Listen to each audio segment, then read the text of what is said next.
Gather round and let me tell you a story of realms long forgotten.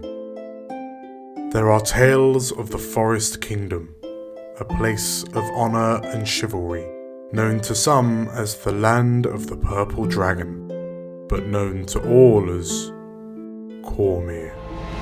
Hi, I'm Tilda, and I'm playing Hiram, a half-orc paladin.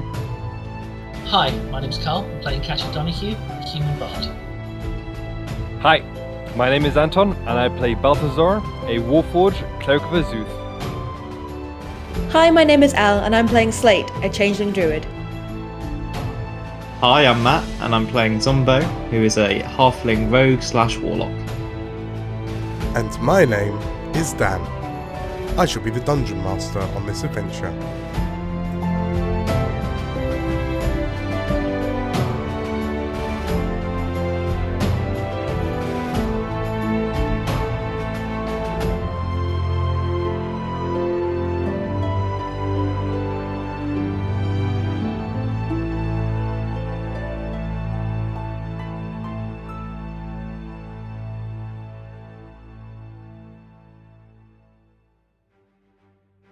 Hello, everybody!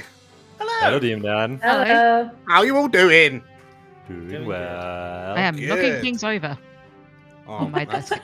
What's you do? That's how excited you are! That's Oh, how yeah. pumped you are to be here. Well, we're gonna need that excitement from Tilda, and the rest of you. So, yeah, continue trashing your rooms as the session carries on. Here we are. We have found ourselves at session 35. You did a thing, and there was much celebration. Hooray! You saved the people, and then the dragons came. Ooh. Ooh. Oh, yeah, I forgot I about mean, that we part. wasted all that time saving the people. I know, right? Yeah, it's just more fodder for the cannon. But yes, as as a number of scaly beasties fall from the sky who would like to revisit this moment in time and find out what happens next.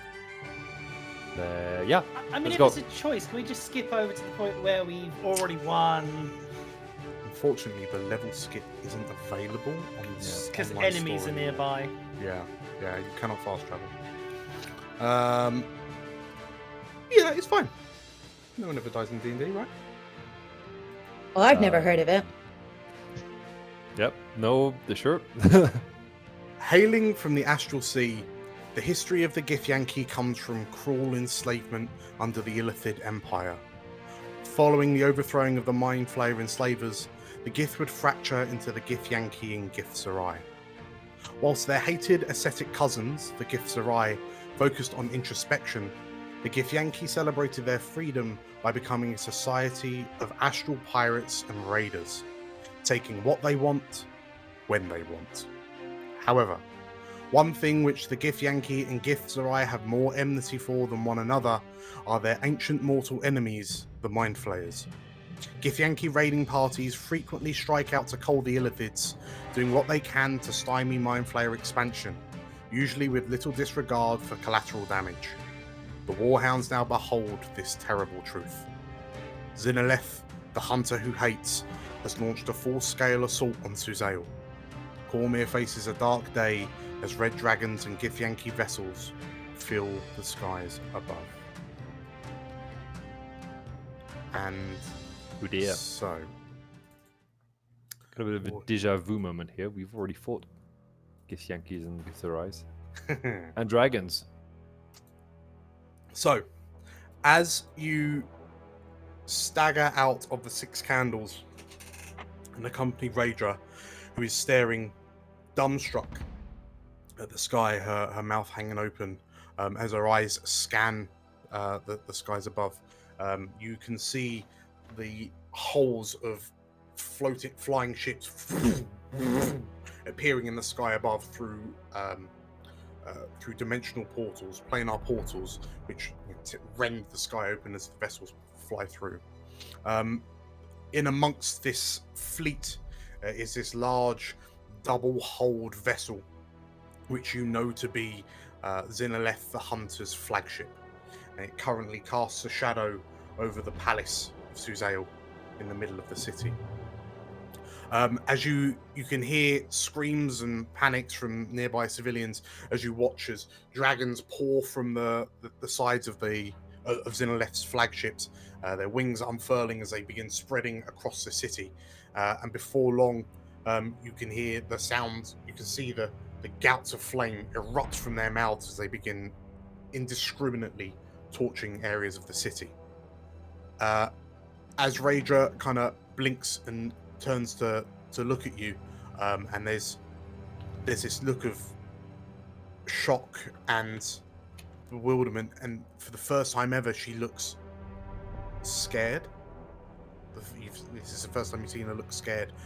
You are accompanied by Aaron Fox and Magnus as they rush out the Six Candles to join you.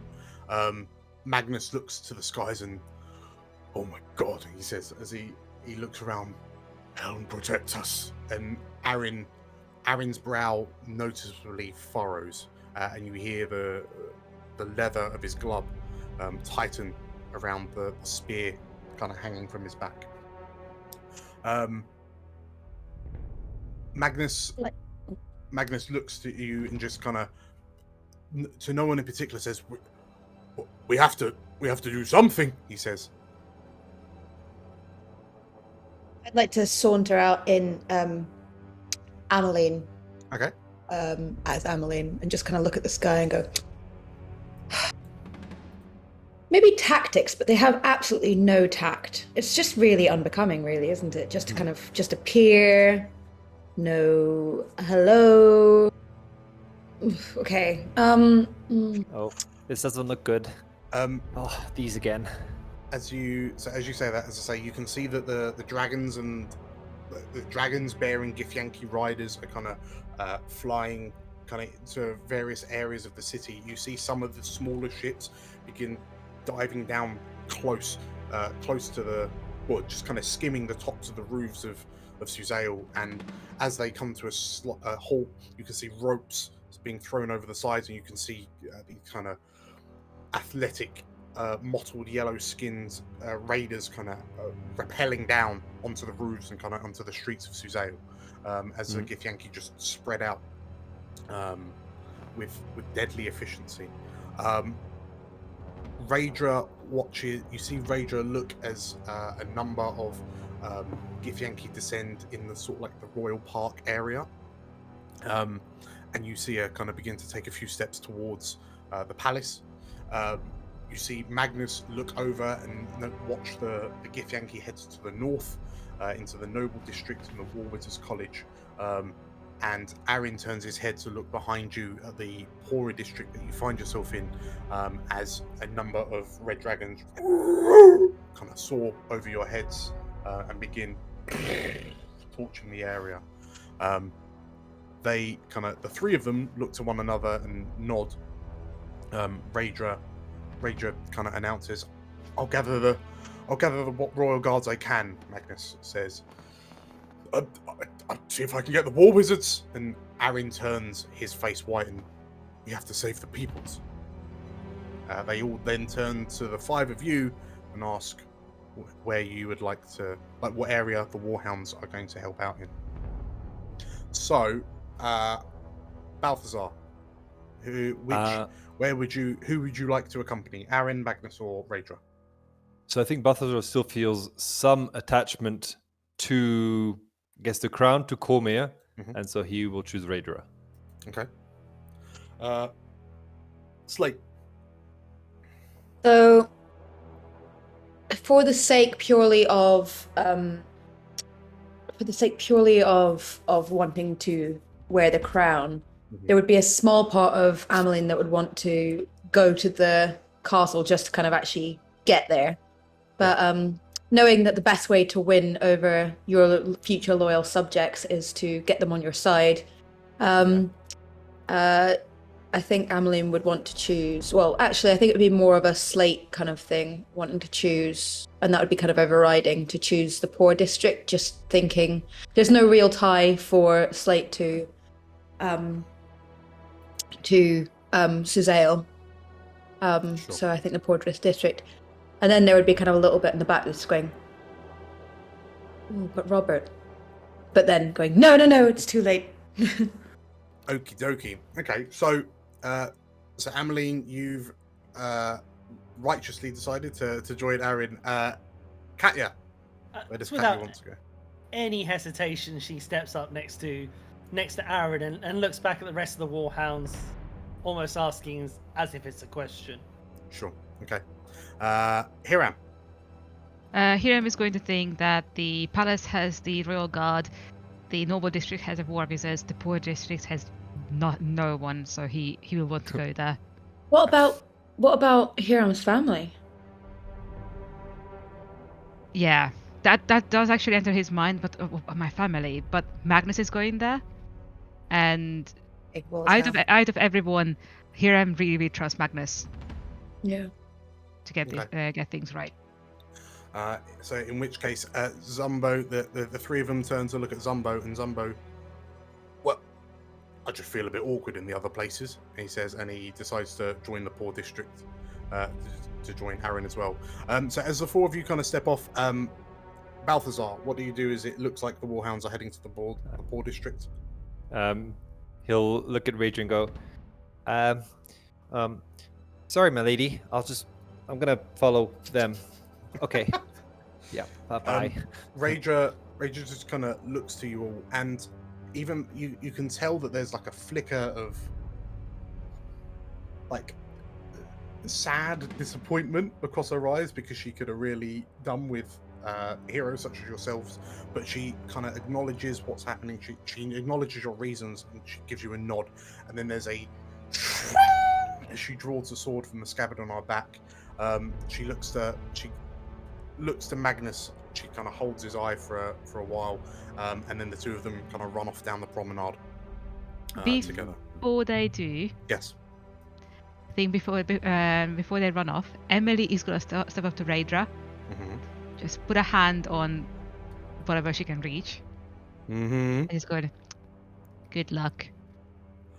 Right, in which case, yeah, before she goes, Raedra kind of stops, and she looks visibly shaken, like shocked, and thank you, she says, like rather sincerely, and then off she goes.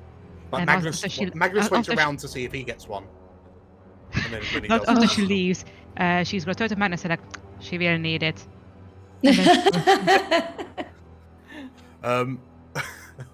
Well, before she goes, Raedra turns and shakes her head, and like after she draws her sword, she looks up at the red dragons flying overhead, and there's this grim expression on her face. This wouldn't be the first time I've slayed a dragon in the walls of Suzail, she says. Ooh. As she strides off towards the palace. Raider's a badass.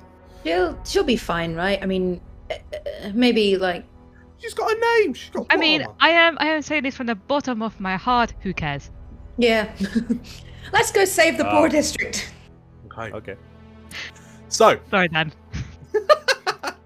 As you make that decision, the war dogs come stumbling out of the Six Candles, accompanied by Daisy and Balthazar the Wombat, and as they regard the chaos around you, around the city as well, Malka looks at you, Hiram, kind of locks eye to you, warrior to warrior, and she just kind of gives this slow nod, and says, "Go. We will protect. We will protect the people in this area." And you catch Bodger kind of looking at Daisy, and we've got this, he says. Look at you, Balthazar. Kind of, he puffs his chest out, raises his shoulders up, and Malka, kind of reiterates, "Go. The city needs the Warhounds," she says. And with that, you follow Aaron west, and as you follow up the promenade, and the signs of devastation become more and more commonplace. As you can hear the sounds of battle, you can hear panic screams and shouts, you can hear animals, like you can hear the baying of animals, you can hear the screaming of children, and the cruel laughter of the astral pirates as they kind of rampage through the city. As you kind of arrive with Aaron at the front, he kind of looks to you and thank you for coming along. They're going to need your help, all of you, he says, as he regards you all. And you are stopped by 2 purple dragons. Like one of them appears to have, like one of them is kind of holding the other around the shoulders, and the one being helped up just seems to have a grievous wound to the side, and is kind of being carried away from the battle. As Aaron kind of approaches the dragons, and like the 2 of them look, the unwounded purple dragon kind of salutes, and Aaron kind of barks out in the most authoritative tone you've heard him use. Status report, what's happening?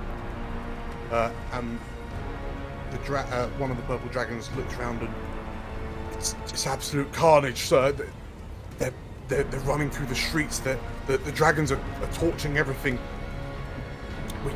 We honestly don't know. We don't really know what's happening, but from what we've heard, there's a few places in particular that really need our help, he says. So, as we were leaving, we saw that there were some purple dragons penned in by some of the raiders, and they're doing their absolute best to save some civilians that are trapped. But I worry that they're going to get overrun if they don't get any help. The purple dragon continues. We heard reports that in the southeast, there's a gambling house, a high-story gambling house that's been the bottom floors have been torched by currently being torched by the raiders, but there are people trapped in the upper floors. Someone needs to go in and rescue the poor folk, the dragons say.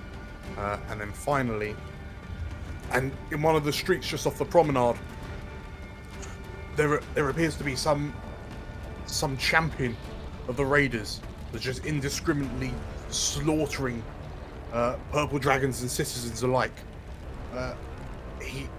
The wounded purple dragon, he did this, he says, and you can see there's a massive sword gouge across this purple dragon's side where the sword is cleaved clean through the chainmail armor on the purple dragon's flank.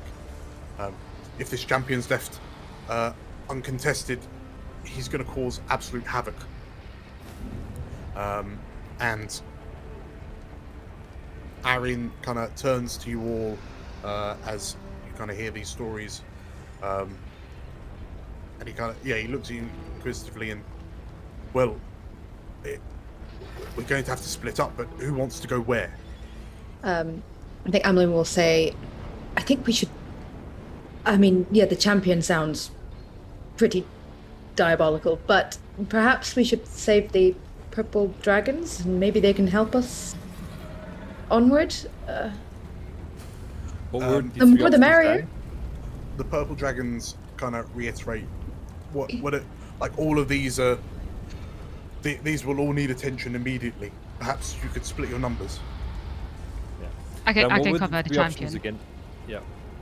Okay, so Hiram, you're heading to the champion.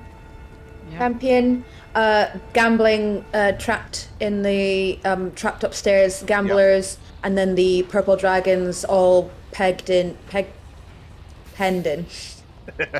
Yes, that's it. So the Githyanki champion, the burning building, and the trapped civilians, like the last stand. We're not saving the Githyanki champion. We have to kill the Githyanki champion. Yeah. All right, let's save the soldiers first. So I'm in team soldiers. So all of these will be happening simultaneously. So who's going where? Well, why don't I'm thinking that the spellcasters could go and cover maybe the fire, because then you can take care of the problem kind of further away. Maybe make it even stealthy. The fire with the gamblers. Yeah, Balthazar and Somebody's got the water thing going on. He needs to have water near him for that to work, I think. Yeah, I don't really have much that could help. I have used water, but I was thinking more along the lines of Slade could potentially turn to something that could go in, start evacuating the building. Okay. While someone distracts the Githyanki. Okay. So Slate is heading to the burning building. I can do it alone. Yeah, why not? Nice. Well, where does Katya want to go? I don't know, because I guess with the burning building, I can obviously use Mage Hand to help out, but also picks up some good skills that may actually help out with combat. The champion, yeah. I was actually thinking maybe you can come with me, because if you haste me, I can get rid of this champion. Yeah, you are the dream team, right? I've also got some crowd control stuff for single people. Okay, so you guys go champion, and then I do the soldiers, right? So you and Zombo, I think the soldiers. Balthazar, if you're heading to the soldiers, Zombo turns around and, "Here, lad, I'll help you out." All right. And Aaron turns to you, Slate, or you, Amaline, and well, looks like I'm with you, he says. And he decides, Thank God, I was so worried about being on my own there. So he decides to join you as well. Okay, so everyone. Wait. Oh, and where's Emily going? And Hiram's gonna pick up Emily and plonk her on Balthazar's shoulder. Okay. Before we all split up, I think Amelin would kind of like panically turn to like Balthazar and say, "Do you think we should maybe message Zinaleth and kind of try and stop this somehow? Maybe." Oh, Katya's so persuasive. Maybe we could get Katya to just hop on that sending with you and, stop. That's not really how it works. Oh, no. Also, I do have something. Plus, I don't think they liked me last time. I don't think they like my either, so. Well, we can always have second impressions, third impressions. Right? So, as you all kind of head off in your various directions, as you kind of run through the streets, as I say, things are utterly atrocious. There's there's confusion, there's people, there's common folk kind of staggering through the streets, not really knowing what's going on. You can see, as you move through the streets, you can see desperate kind of running battles between the Purple Dragons and the Githyanki Raiders. And whilst the Purple Dragons are known to be a pretty proficient, kind of almost guerrilla-style fighting force, it is evident that within the confines of the winding streets of this district, the Githyanki clearly have the advantage. Tactically, at least, they just seem to be able to kind of strike and fade much more efficiently than strike and fade before the Purple Dragons get a chance to react.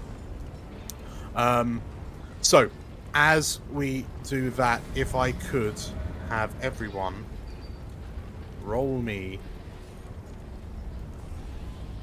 initiative. Yes. Let's do it. Boom. Oh, come on. Oh, hello. This is the second time this has happened to me. 12 a 0 initiative. And 17. It means you got more time to prepare. True. Oh, okay, so. Ooh. Alright, First so. roll 20. Yeah. What we will do. So, who have we got? So, Zumbo at the top with his nat 20. So Amaline and Zumbo and I are polar opposites. Okay, so let's drop. Well, he is the captain and you are the anchor. That's right. I'm weighing him down. Okay, so what we're going to do is changing up the initiative slightly, just so we're all in order. So, as you, Hiram, Katya, and Drool, as you make it through the streets, kind of weaving in between the various kind of skirmishes that are happening around you, you find yourselves coming just off the promenade, looking down a street, and between two large, two buildings with these great gouts of flame ripping up the sides of them, you can see this armored figure wearing significantly more ornate gear than the rest of them. with this long, thin blade that looks the length of looks about the same length as Argentus, your greatsword Hiram, but you notice that it's significantly thinner, and this Githyanki, as it swings, there's a distinct noise as he kind of parries, riposts, and in the blink of an eye you watch as he strikes down 2 more purple dragons, seemingly cleaving clean through their armor. The individual kind of stands tall, points this bloodied blade at the purple dragons, and "Is there no one here who can face me?" he says. And as he joins the initiative, he sort of like the purple dragons begin backing away, and this Githyanki turns to regard you, and seeing you specifically here, it would seem like he's disregarding the girl and the dog, quite disrespectfully, but he like sees you with your large sword, levels and opens a challenge. "You! I would taste your blood," he says. And he... Is that a sex thing? Because I'm not interested. The Githyanki knight smirks and lunges at you. Like in the blink of an eye, like steps towards you and with quick succession makes 2 swings with his silver greatsword. 21 hits, 14 doesn't. How much is 21 hit by? 3. Ooh. I'm gonna chuck in cutting words. So roll a 1d10. Okay. Oh, guys, this is why I should not roll these things. Goddamn 2. Okay, so Katya, as you see this kind of Githyanki knight like fly towards Hiram at an unnatural speed, and but as you like go to silently stop this Githyanki, he's already kind of drawn the sword and raked it across Hiram. Hiram, as you rock from the first blow, you take a total. You take 9 slashing damage from the blade. Yeah. And then you feel this kind of psychic reverberance like rack up into your brain. You take 8 psychic damage for a total of 17. Ouch. The Githyanki kind of he laughs at you as he strikes, and you see this kind of delirious, crazed look in his eyes as he kind of sizes you up, and you from behind the helmet you just see him lick his top lip, like lick a bead of sweat off his top lip. It is a sex thing, isn't it? And then he teleports back to where he started with a misty step. Oh wow. And drops into a low stance. Hiram, what do you do? I'm gonna go after the bitch. Okay. Yoink. Okay, so first of all, as a bonus action, I'm going to cast Shield of Faith to give myself +2 AC. Okay. You're enshrouded by this kind of glowing light. And I'm gonna hit him twice. Sure. Well, hopefully I will hit him twice. 16 and then 15. Okay. So as you run in and you bring your sword round, and this Githyanki like has dropped into a defensive position, takes 1 step back and parries both blows. And he laughs and harder, he says. Okay. Anything else here, Ab? No. Drool Snaps at the place where he was and finds him missing, looks around, and as he sees Hiram fighting him, Drool runs down and chomps. Not very well. Okay, so as Drool lunges for the Githyanki knight, he just like dust and soot and ash billows up from the ground as this Githyanki sweeps his foot out of the way of Drool's bite. The Githyanki looks to you, and "You fight as well as the half-orc," he says to Drool. Drool says, You know, that's not very fair, mate. You know, I'm trying my best. But it obviously comes out as, oh. Anything else, Drool? Oh, that's all Drool can do. Okay. Katya. Katya steps to the side.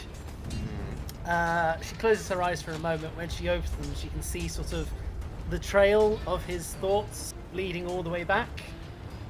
And she grabs a hold of that thread. And she fires off a psychic lance at it. Okay. So he must pass a DC 17 intelligence check. Ooh, DC 17 psychic lance. Okay, so as you fire this beam of psychic energy, the Githyanki Knight fails.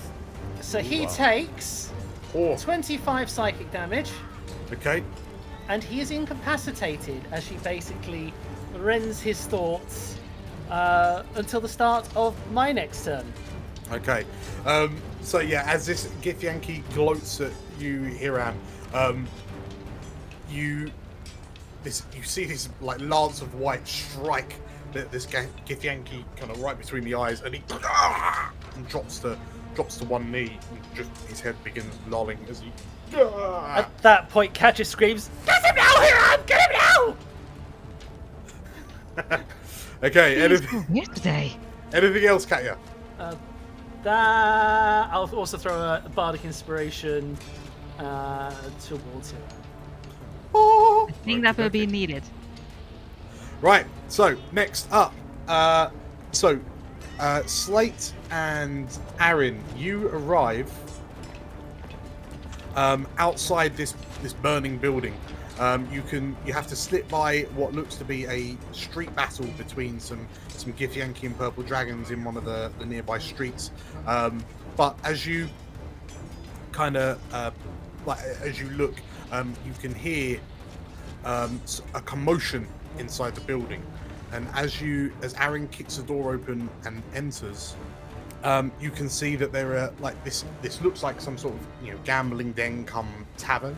The downstairs have been wrecked. You can see the floorboards are beginning to have been blackened and burned from an attempted arson attack from what it looks like. The place looks like it's been in the process of being looted and ransacked. You can see the body of who you assume to be the tavern keep sprawled out on the floor not too far away. Aaron looks around and kind of seeing a Githyanki on the other side of the bar to him. He lunges forward and jabs at the Githyanki, hitting for 12 damage as he skewers this warrior in the shoulder. Zing. Slate, as Aaron does that, he looks and there's another one over there. He barks out, pointing to his left.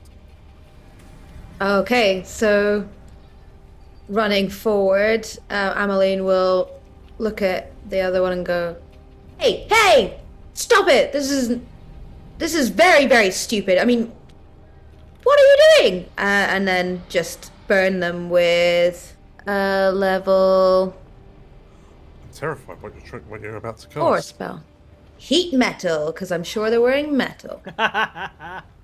Oh boy! Okay. Burn, baby, burn. Okay, and what are you casting it on? Their armor, which I imagine is some sort of metal. Yes. Okay, describe their armor to me. Sorry. So the armor itself. I wung it a bit. So they're wearing a half plate armor. Mm-hmm. So whilst some parts of their body are exposed to the elements, you can see this kind of very kind of sinewy, muscled, sometimes tattooed, like but mottled skin. Mm-hmm. Yellowy, green, olive-colored skin. In other places, there's this very kind of intricate, metal armor. So there's a shoulder pad. There's it's like a torso plate, like that kind of goes up to the sternum, kind of thing. Arm like iron boots, iron gauntlet, like metal gauntlets. So there's certainly enough to heat that is firmly attached to these Githyanki. I wanna light a fire in his belly. Okie dokie. So, as you do that, he can't take it off. He can't drop it. So roll me some damage. Damage. So it would be 4d8 in total. Is that 19. not right? Yes. Yeah, that's it. 19. Boom. Okay, so Aaron, as Aaron points, you look over, and as you cast a spell, you see this stomach plate begin to glow to a white heat, as you hear the sizzle and searing as the flesh underneath it begins burning. The Githyanki starts roaring out in pain, desperately trying to get this suit of armor off. Anything else, Slate? I'll laugh maniacally. Nah. Okay. And my eyes will turn slightly orange as I burn everything. Sure.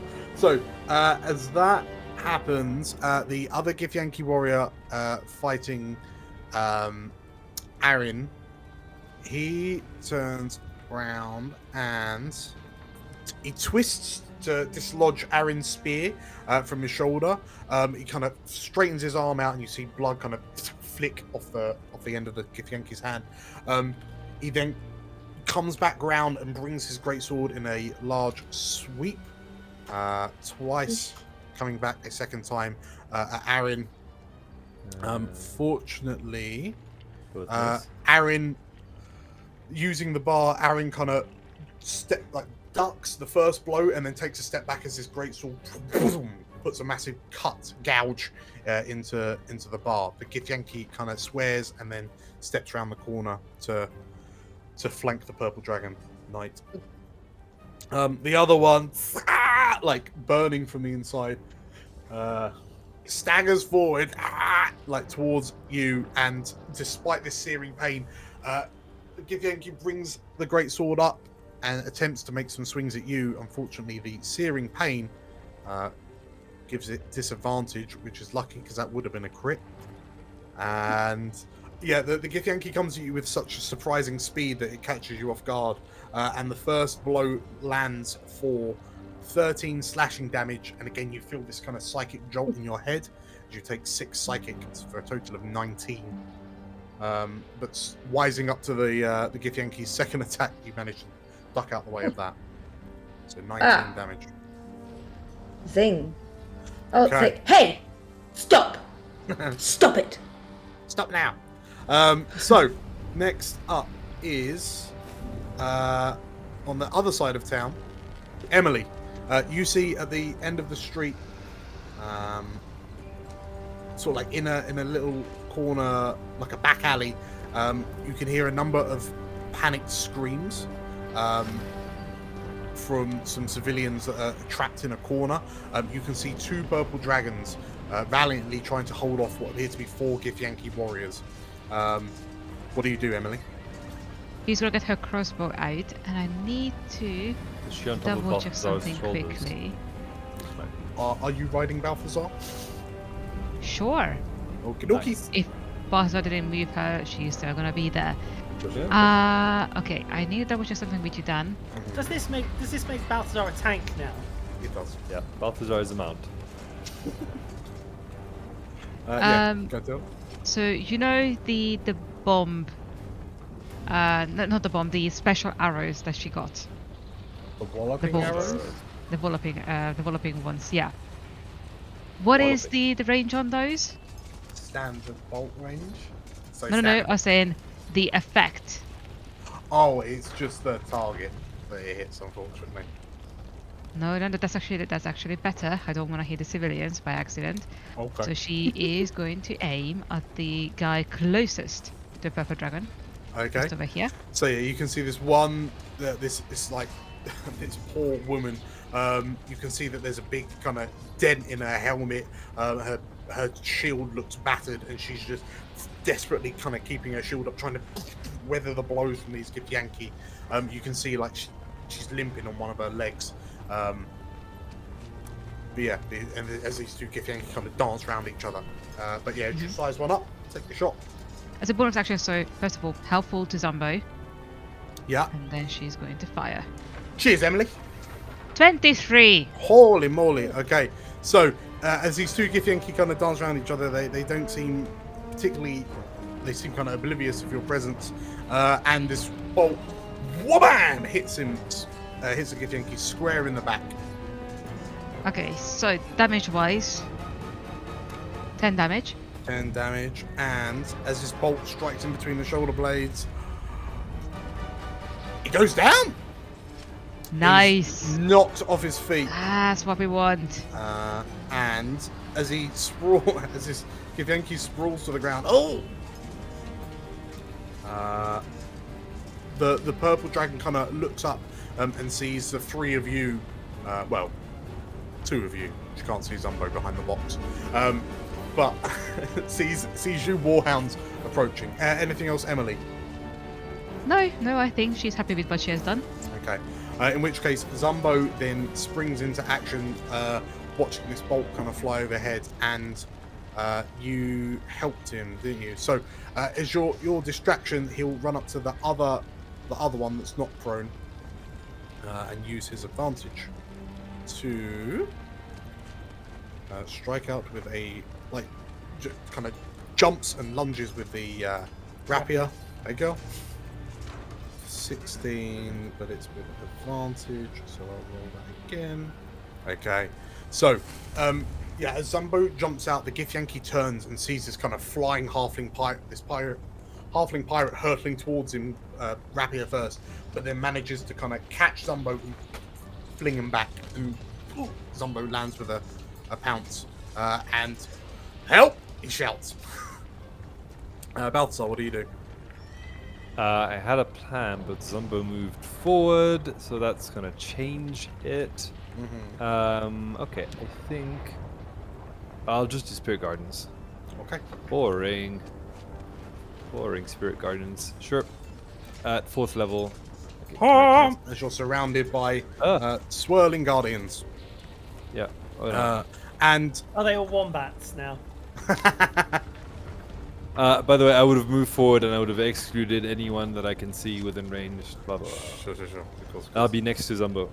Next to Zumbo. Okay, and you take Emily with you. Cool. Brilliant. Okay, so anything else? I don't think so. That's it for my turn. Okie dokie. So the Githyankis. So at Balthazar, as you stride forward, is it top of their turn that they take damage from the Guardians? That's right. Yeah. Okie dokie. DC 16 Wisdom. Okay, so the roll damage here. The one stood up fighting Zumbo. It's radiant though, so it's be 12. First one rolls a 10. The one on the floor. So one fails, one succeeds. Yes. So the one standing up, how much damage does he take? 12. 12. And the one on the floor takes 6. That's right. Okay. So as these flying quills swoop round, the Githyanki, like the one stood up, just is bombarded with these quills, while the one lying down manages to avoid the worst of it. Sweet. The other Githyanki, so the one on the floor slowly, kind of cautiously gets up, looking at the two of you, stands and, like, rising from the ground, brings the greatsword round in a large arc and swings at you, Balthazar. Sweet. 11 and 9. Miss. Okay, is just kind of blinded by the guardian swooping around you. Sure. The other one takes a look at Zumbo, and with 2 sword attacks, 9 and 12. Zumbo ducks Didn't do well. Out the Zing! way. Unfortunately, the others, the 2 others fighting off the purple dragons. 1, 2, 3, 4 attacks between the 2 of them, and sure enough, this purple dragon just keeps a shield up and manages to deflect all the other blows. In return, the purple dragons swing with their swords, and one of them hits. Hey, 5 damage. Cool. For a moment, that was kind of looking like some sort of like jokey theatre thing, where it's like, Yes. So, onlookers just watching like, well, we should probably leave, but this is quite funny. Yes.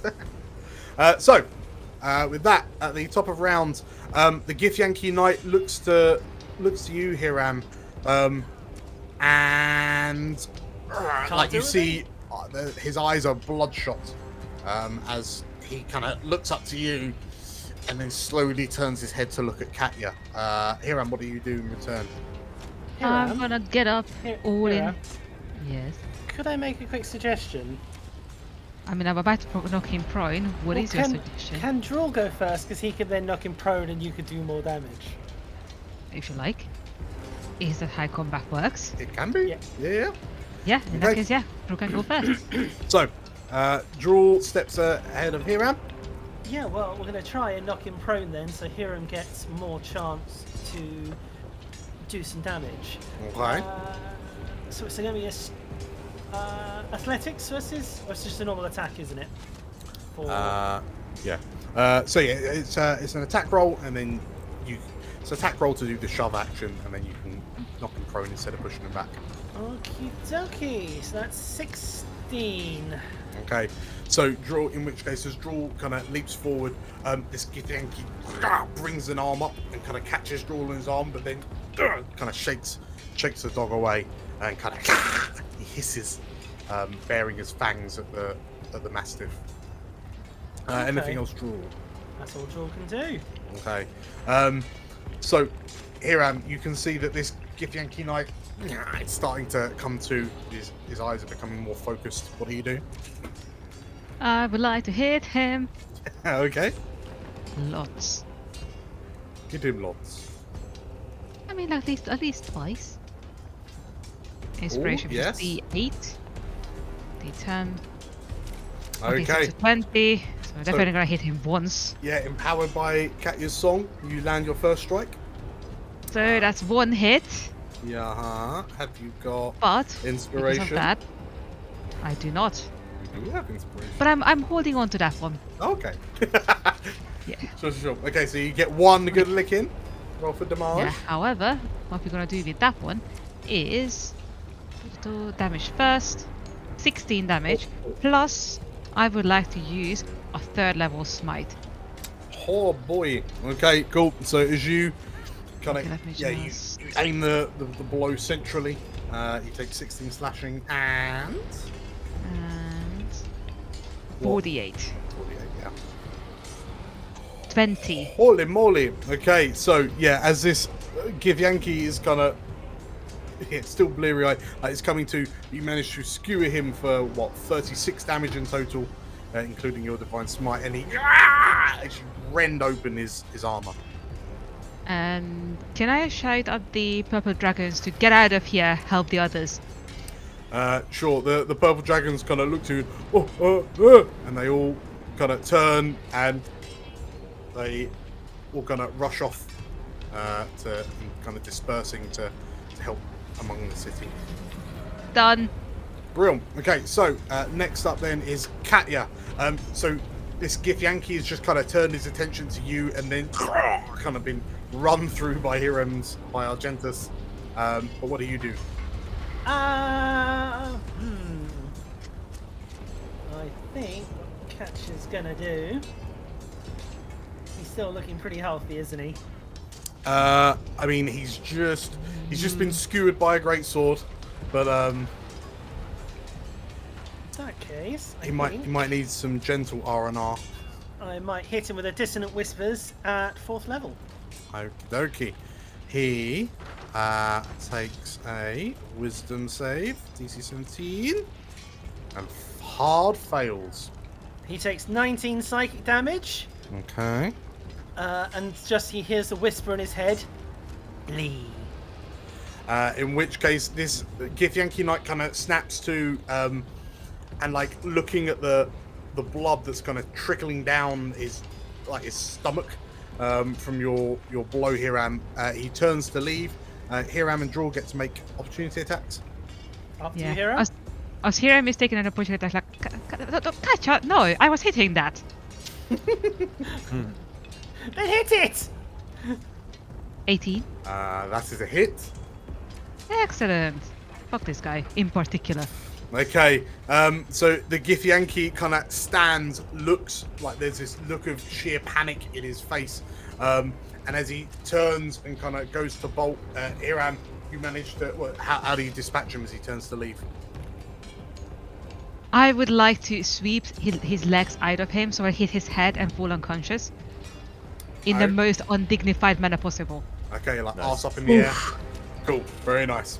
So this Githyanki crashes to the ground in a crumple, and starts kind of twitching every so often. Anything else, Katya? Champion, more like champion. Am I right? Sorry. I've seen he's a mushroom. What? She steps up next to Hiram and places a hand on his shoulder. Oh wait, I can't. I cast a spell. Can you reach my shoulder? Never mind. I just realised I was trying to cast a bonus action when I've already cast the spell. Sure. She just pats you on the back instead. She's like, "There you go. See, you hit him." Okay, very good. Next up, Aaron.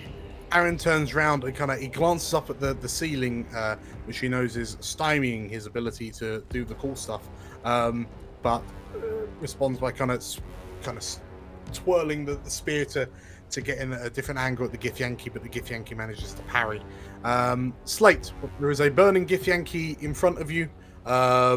His stomach plate kind of fusing to his torso, and Aaron appears to be scuffling with another warrior.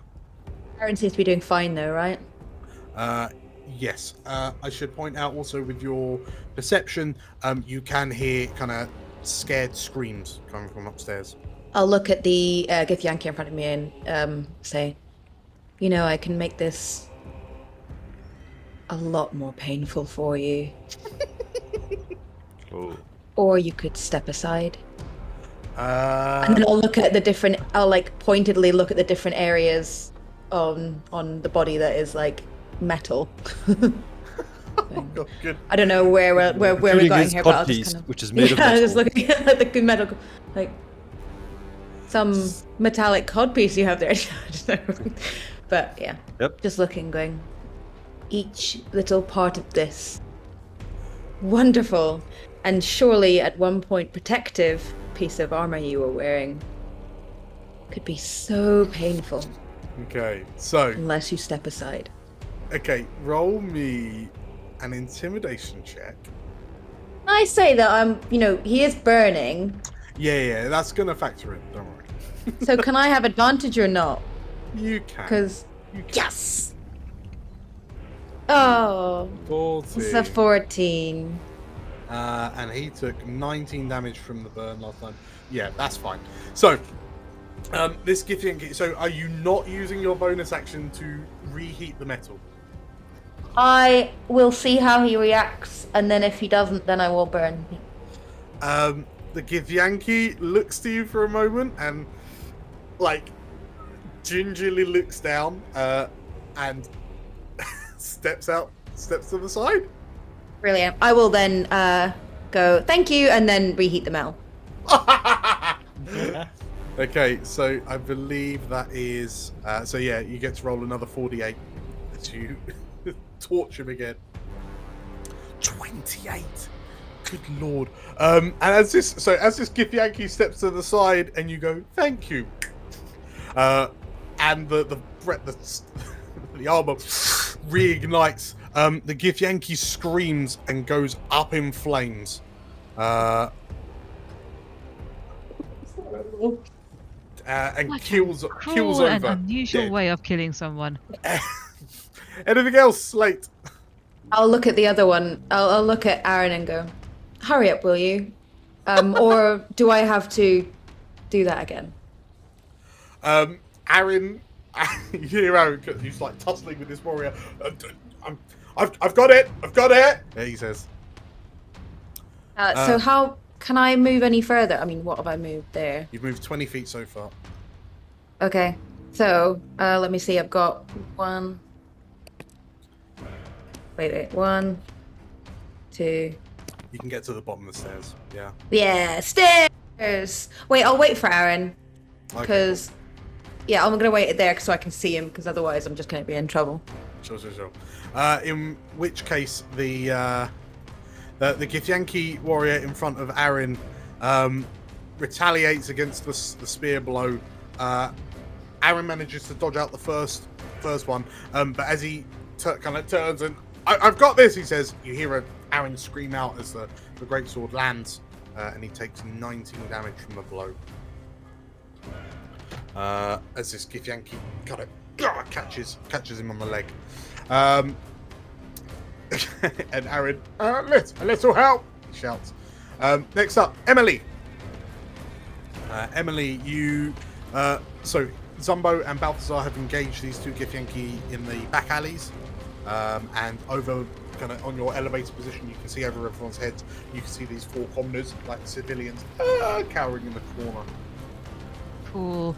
Emily is going to think that the guys have these two, so she is going to aim this guy. Okay. Yeah. How many walloping arrows do I have? I think you've got let's say you had 5 off the back of that stealth mission in Marsemba. Awesome. Then she's going to use another one. Let's see if I can roll well again. 21. That's a hit. Oh, I clearly am playing the wrong character, guys. And then he makes a straight 6 damage. 6 damage. Okay, it kind of knocks this Githyanki off her feet.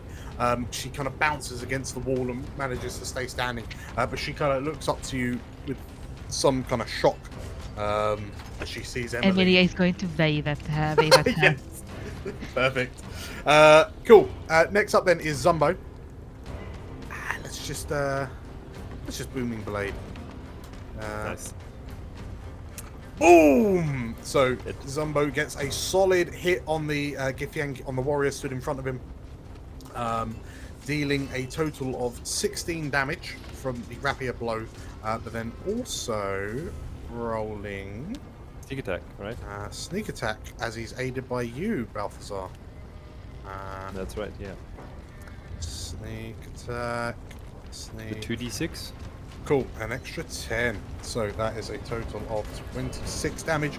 So yeah, Zumbo kind of bounces off you, Balthazar, and then manages to jab into an exposed part of the Githyanki's armor. And the Gith squeals. Next up is you, Balthazar. Cool. I'm gonna whack him with a green flame blade. The one in front of me. Hold on. So that is to hit at 13. That's not very good. That is not gonna hit, unfortunately. You. All right. You do have inspiration if you want to try again. Go on then. Let's do it again. Normal. 23 to hit. That is a hit. I shall roll damage. Yeah. Okay. Cool. Yeah. So, as your Let's say that is correct. as green I think I should have plus wisdom as well, but it's been added. All right. Let's say that is the roll. 7 plus 5 plus 9. Cool. Perfect. So yeah, as the flames kind of lick from the end of the staff, and you donk this Githyanki on the noggin. This Githyanki in front of you takes 12 damage, and the flames leap across to the one in front of Zumbo, and he takes 9 damage. The one in front of Zumbo does not look well.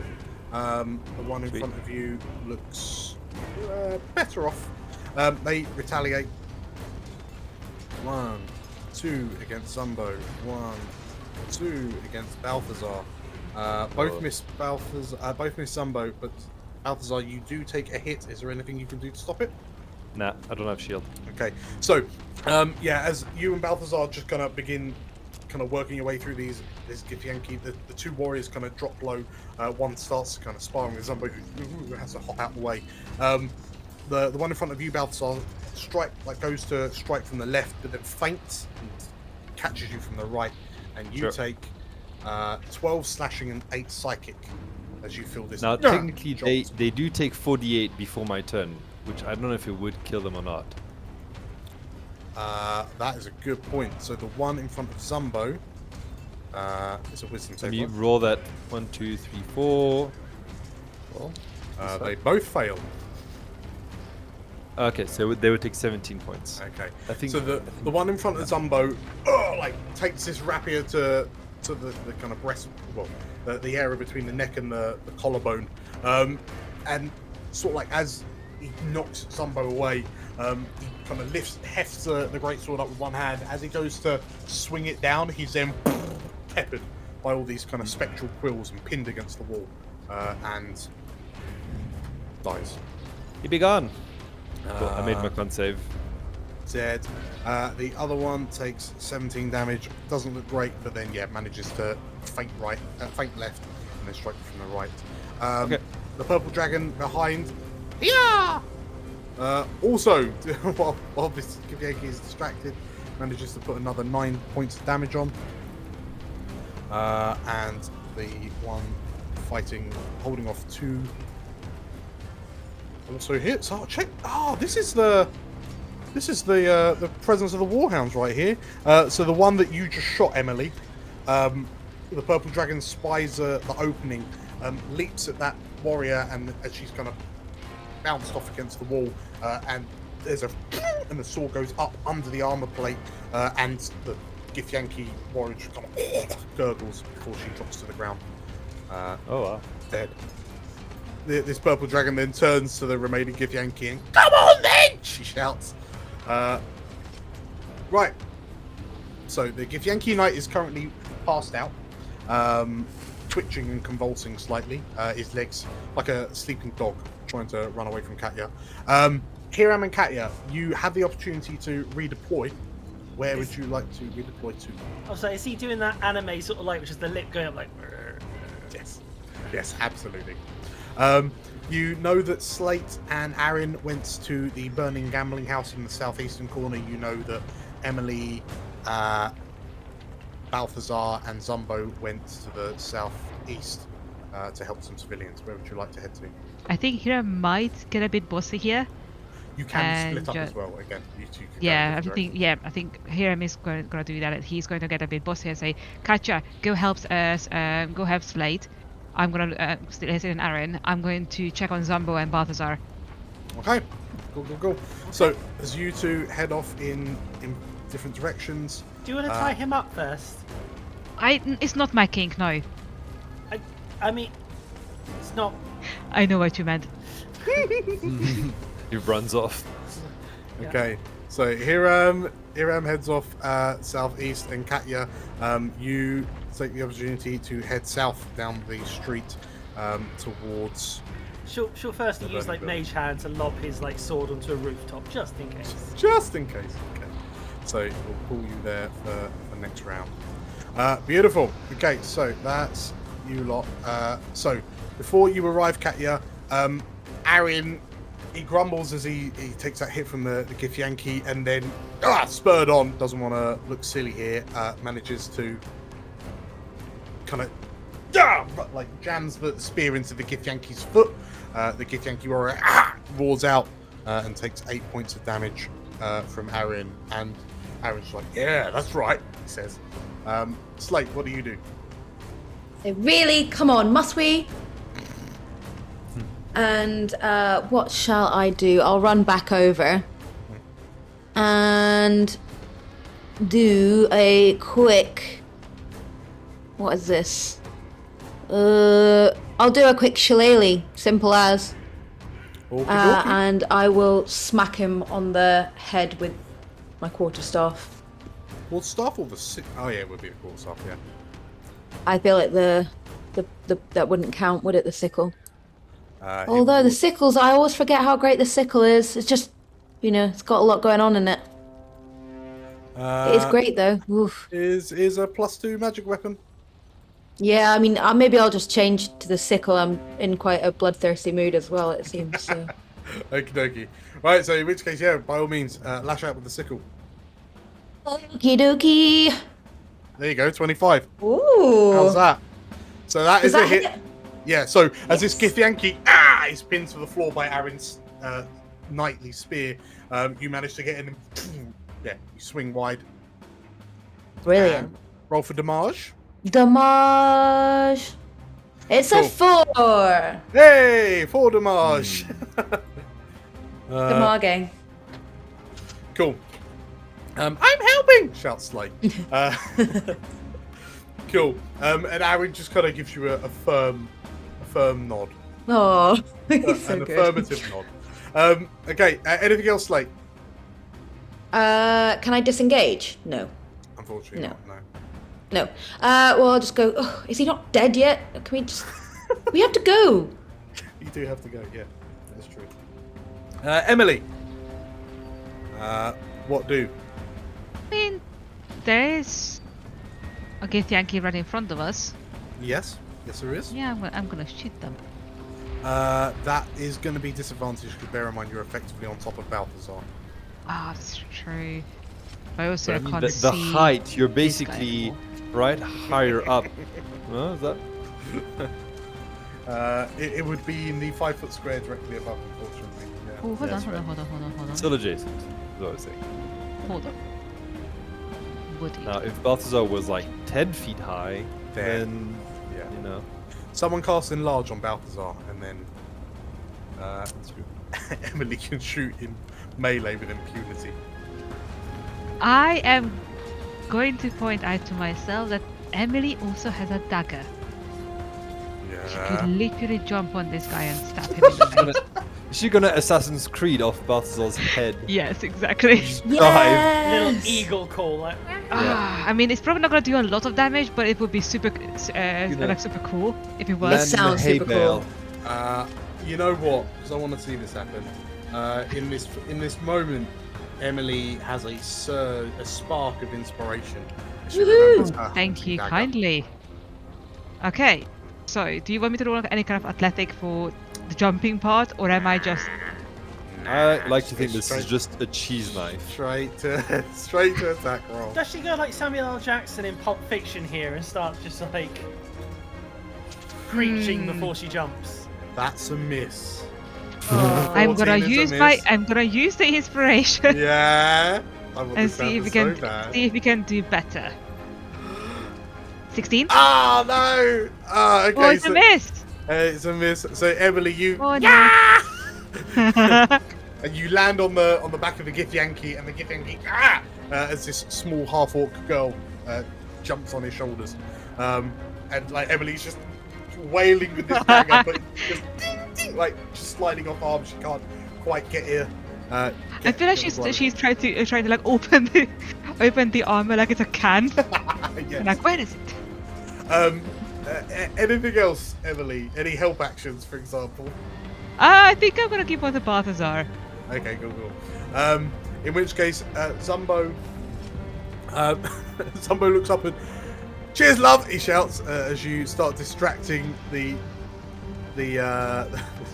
warrior, and then goes to attack. But like as this Githyanki's thrashing about, and Emily just like legs and arms everywhere. I mean, he's just doesn't really want to commit to the attack. But he kind of looks to you, Balthazar. You've got this, haven't you? And he just kind of skips off.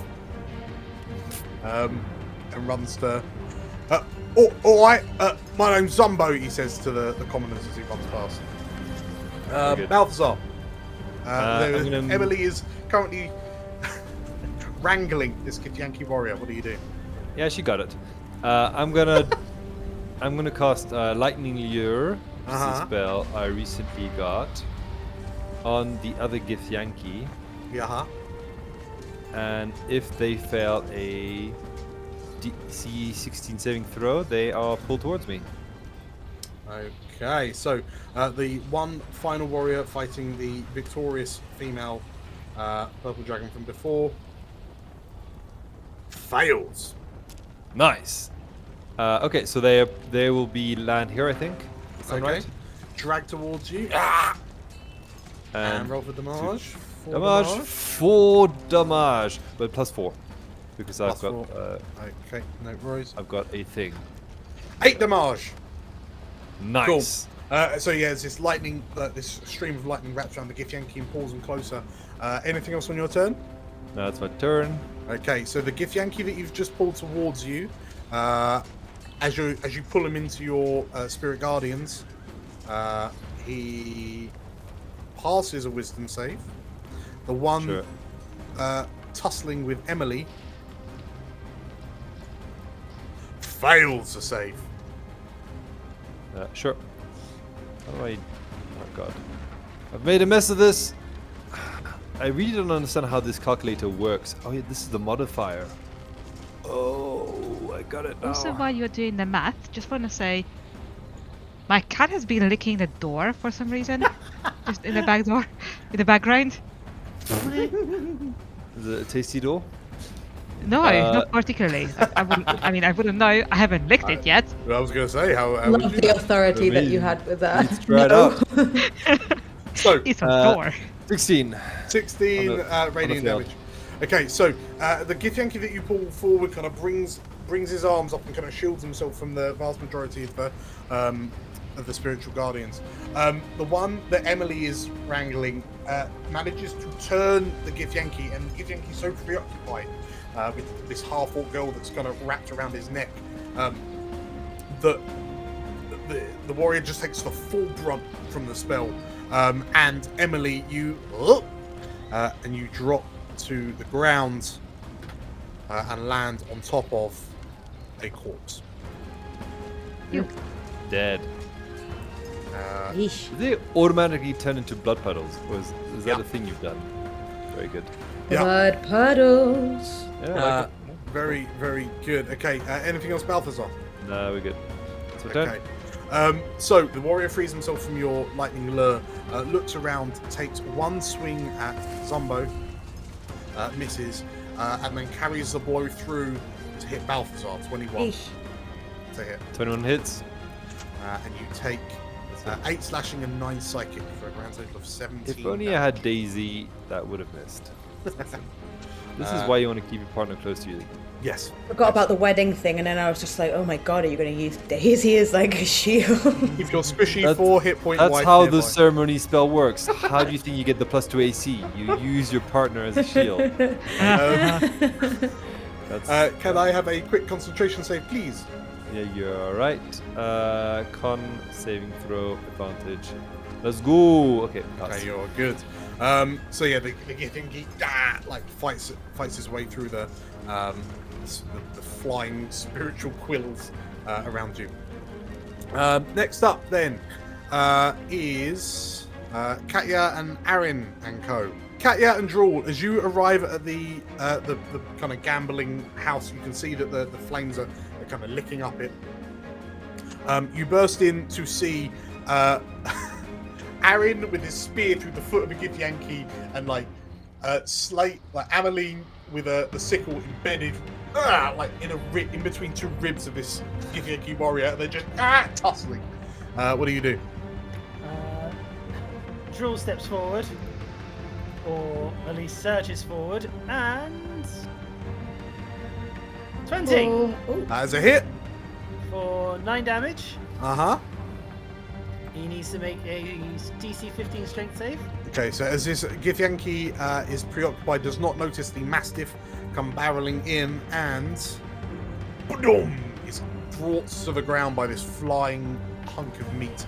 And then Doggy he takes meat. an additional 3 damage as the Okay. Stag's Death's collar kicks in.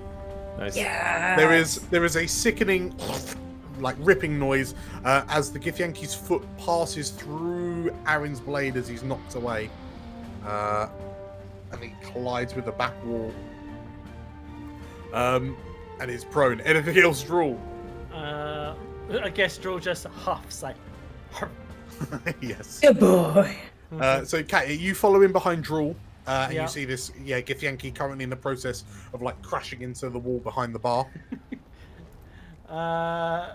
As he starts to rise, I guess Cash will just reach out a hand and hit him with a Dissonant Whispers. Okay, the Githyanki fails again. He takes 4 psychic damage.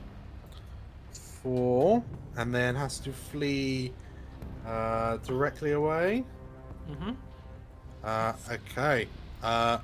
You watch as this Githyanki gets up and with his bisected foot painfully hobbles away into the back rooms. Okay. Anything else, Katya? Katya just sort of watches him run off, and she's like, "Let's leave him to the fire." Aaron just kind of nods to you and come. The stairs are this way, he says. And he kind of gestures to walk further into the inn. As we all start walking up, I'll turn to Katya and go, "It's nice to see you. I got mine already, by the way. I was just helping him out. Is it that charred husk over there, yours? Yes. That's a very you thing at the moment. It's a very you thing. Remind me never to get in your bad side, Ameline. Aaron looks and kind of nods in agreement. As looks to you, Katya, with this worried look and just eyes flicking to Ameline every so often. Yeah. I'll skip up the stairs. Yeah, don't get on my bad side either, Aaron. Yeah, she's just kind of the same, in a larger scale as we walk up. So I will mess up your mind. So as the three of you head up into the upstairs, and Aaron looks around, and again you can see the walls starting to blacken as the fire burns through from the outside in. So everyone would have spent time coming dashed to get up here. So we switch back to Hiram. You arrive on the scene to see Emily. Emily sat on the back of what appears to be a Githyanki corpse. You can see Balthazar with these glowing lights flying around him, and this Githyanki kind of flailing a greatsword backwards and forwards between Balthazar and Zumbo. What did you do? I am going to do something a bit different. I'm going to run over here, pick up Emily, put her on my shoulder. Okay. And you stay there, and then nothing that dramatic. And then I would like to heal Balthazar. Ah. So I'm going to that's cute. cast. I mean, I'm probably not going to give you a lot, but right. I can give you, 1 hit point. let's say 10 10 is good. points back. Yeah, those guys hit it hard. It's like a quarter of my health every time. But yes, so lay on hands and 10 points back to you. 10 hit points. Very good. Thank you very much. Okay, so as you've got Emily under one arm, you hear her say, Poink. on the shoulder. Okay, you hear her saying, "Let me at him. Let me at him." Actually, what Emily is going to do is holding on to Hiram's head, she's going to stand up. Yeah. And she's going to point in the direction of the civilians Yeah. and shout at them. They're stop covering and stand up. This is your city. Fight for it. And then she's going to point at the last Githyanki. Yeah. And see, and you better run. And she's going to aim her crossbow. I'm trying to intimidate this last Githyanki. Roll me an intimidation first. Okay. Come on, Emily. 17. Okay. And then roll me a persuasion second. That's gonna be less good, but sure. 15. So we're good. So the Githyanki. Yay! Okay, so the Githyanki kind of looks up to you, wedged between Zumbo Balthazar. Has just seen this towering half-orc paladin kind of come bursting in with this murderous-looking half-elf girl kind of attached to his shoulders. Who I assume, because she fell on a corpse, it was a bit bloody. It's quite bloody. And the Githyanki kind of snarls and looks like he's going to try to disengage. The commoners, seeing Emily as this avatar of murder and death, shouting at them, the commoners begin cowering a bit more in the corner. But at least the Githyanki has got some room for kind of had his resolve shaken. Zumbo is really going to help matters along by stabbing the warrior with a crit. Nice. Here we go, rogue crit. Yeah. So literal boom. Literal boom. So the rapier does 9. The thunder damage does 12. That's 21. The sneak attack will be increased to 4d6. 21, 34 damage. And as this Githyanki looks up to you, Emily, you just watch as this rapier erupts from his throat, just up from the Adam's apple, as Zumbo goes, oh, like didn't expect that to work as effectively as it did, and then as Zumbo falls back to the ground, the rapier comes loose, and the Githyanki warrior takes 34 damage and drops dead. But Emily is going to look at Zumbo and go like, I was doing a thing. Yeah, all right, he says. I was distracted. Yeah, you ruined it now. Never mind. I kind of saw more Zumbo's thing as he stabs him, and then just as the thundering wave goes out, it's just light, and you see the shadow just slowly breaking apart. Yes. Yeah. When you said a booming blade, I thought like, oh my god, he's gonna hit him, and the booming edge is gonna like propel him out of the arena like a baseball ball. Team Rocket this Githyanki over a nearby roof.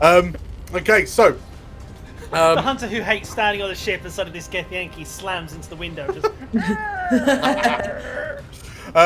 So and they've got like little windscreen wipers, like, oh, get that one off. I can't see it. So Zumbo looks quite pleased with himself. Balthazar, what do you do? Do we still have a Githyanki left? There are no more Githyanki in these back alleys. There are just the cowering commoners. Balthazar will walk towards them, raise his shield and his staffing. Come on, get at it! Flee! Run away! Get out! Cool. In which case, waving light on his staff, waving around. So control. the commoners kind of look around, notice that the Githyanki have been defeated. The purple dragons kind of look to you. The female purple dragon next to Zumbo looks up and the Warhounds. Thank you, they shout, and they kind of look to the commoners and this way, hurry! And the purple dragons kind of lead these commoners away from the fight. Sweet. Allowing you four to. Well, Hiram, you know that Katya went off to the Burning Gambling Hall, and you know that's the only place to head next. So what we'll do is switch back to the others in the building. Katya and Drawl, as you step up into onto the first floor of this building, it looks like a gambling room come tavern, tavern. It looks like there are rooms to stay in. You can see some kind of gambling tables through an open doorway in front of you, opposite the stairs. But yeah, what do you do? You can hear kind of screams, like cries and pleas from above your head. Okie dokie. So we can definitely know there's people around us from upstairs. Yes. I guess just start opening doors. Okay. Oh! Before you do, make sure you touch your hand on the Touch the handle on the back of the hand. On the handle before you open the door. Right. You don't want to backdraft. Yeah, you don't want to backdraft. We've all seen the videos, the PSAs in school. Right, okay, yeah, I'm on the ball, yeah. Fire safety first, right, cool. So, nothing in that room. And nothing in that room. Assume... Oh god, there's lots of... And I think I see a pair of... Lots of doors. So, as you you open one door, you look inside, and it's just a very basic-looking bedroom. Like, the sheets are unmade and kind of dirty. As you then turn to leave, you head down a hallway that then turns left. You see another couple of doors on your left. You see a window on your right. At the end of the corridor, you see a spiral staircase heading up. Katya shouts back, there's like, the staircase is over here. Hang on, 5, 10, 15, 20, 25. So where you finish, you can see out into Suzail, and where you're a little bit more elevated, yeah, you can see the skies turning orange under all the flames. Anything else, Katya? What I may actually do is use my free detect thoughts for the day, and use it to detect the presence of thinking creatures I can't see, and try and figure out how many people are in the building. Love that. Okay. Big fan. And I'll use the secondary effect. So you can hear panicked thoughts to your left as you're heading up this corridor. So you assume that it's either on the other side of these doors or in the gambling den. You can feel panicked thoughts above you and behind, like up and behind you as well. Okay, so when someone gets near, she'll mention that there's possibly someone in these rooms. Okay, cool. In which case, Aaron kind of looks around and he steps into the gambling hall. And Ameline, you hear him shout, "It's not safe. You have to leave. Hurry!" And you hear, "Ooh," as this commoner kind of runs past and like barges past you, Ameline, and disappears down the stairs. And Aaron just kind of does another quick sweep of the room. Begins heading down the corridors. Ameline, what do you do? It's seeing that everyone else has gone the other way.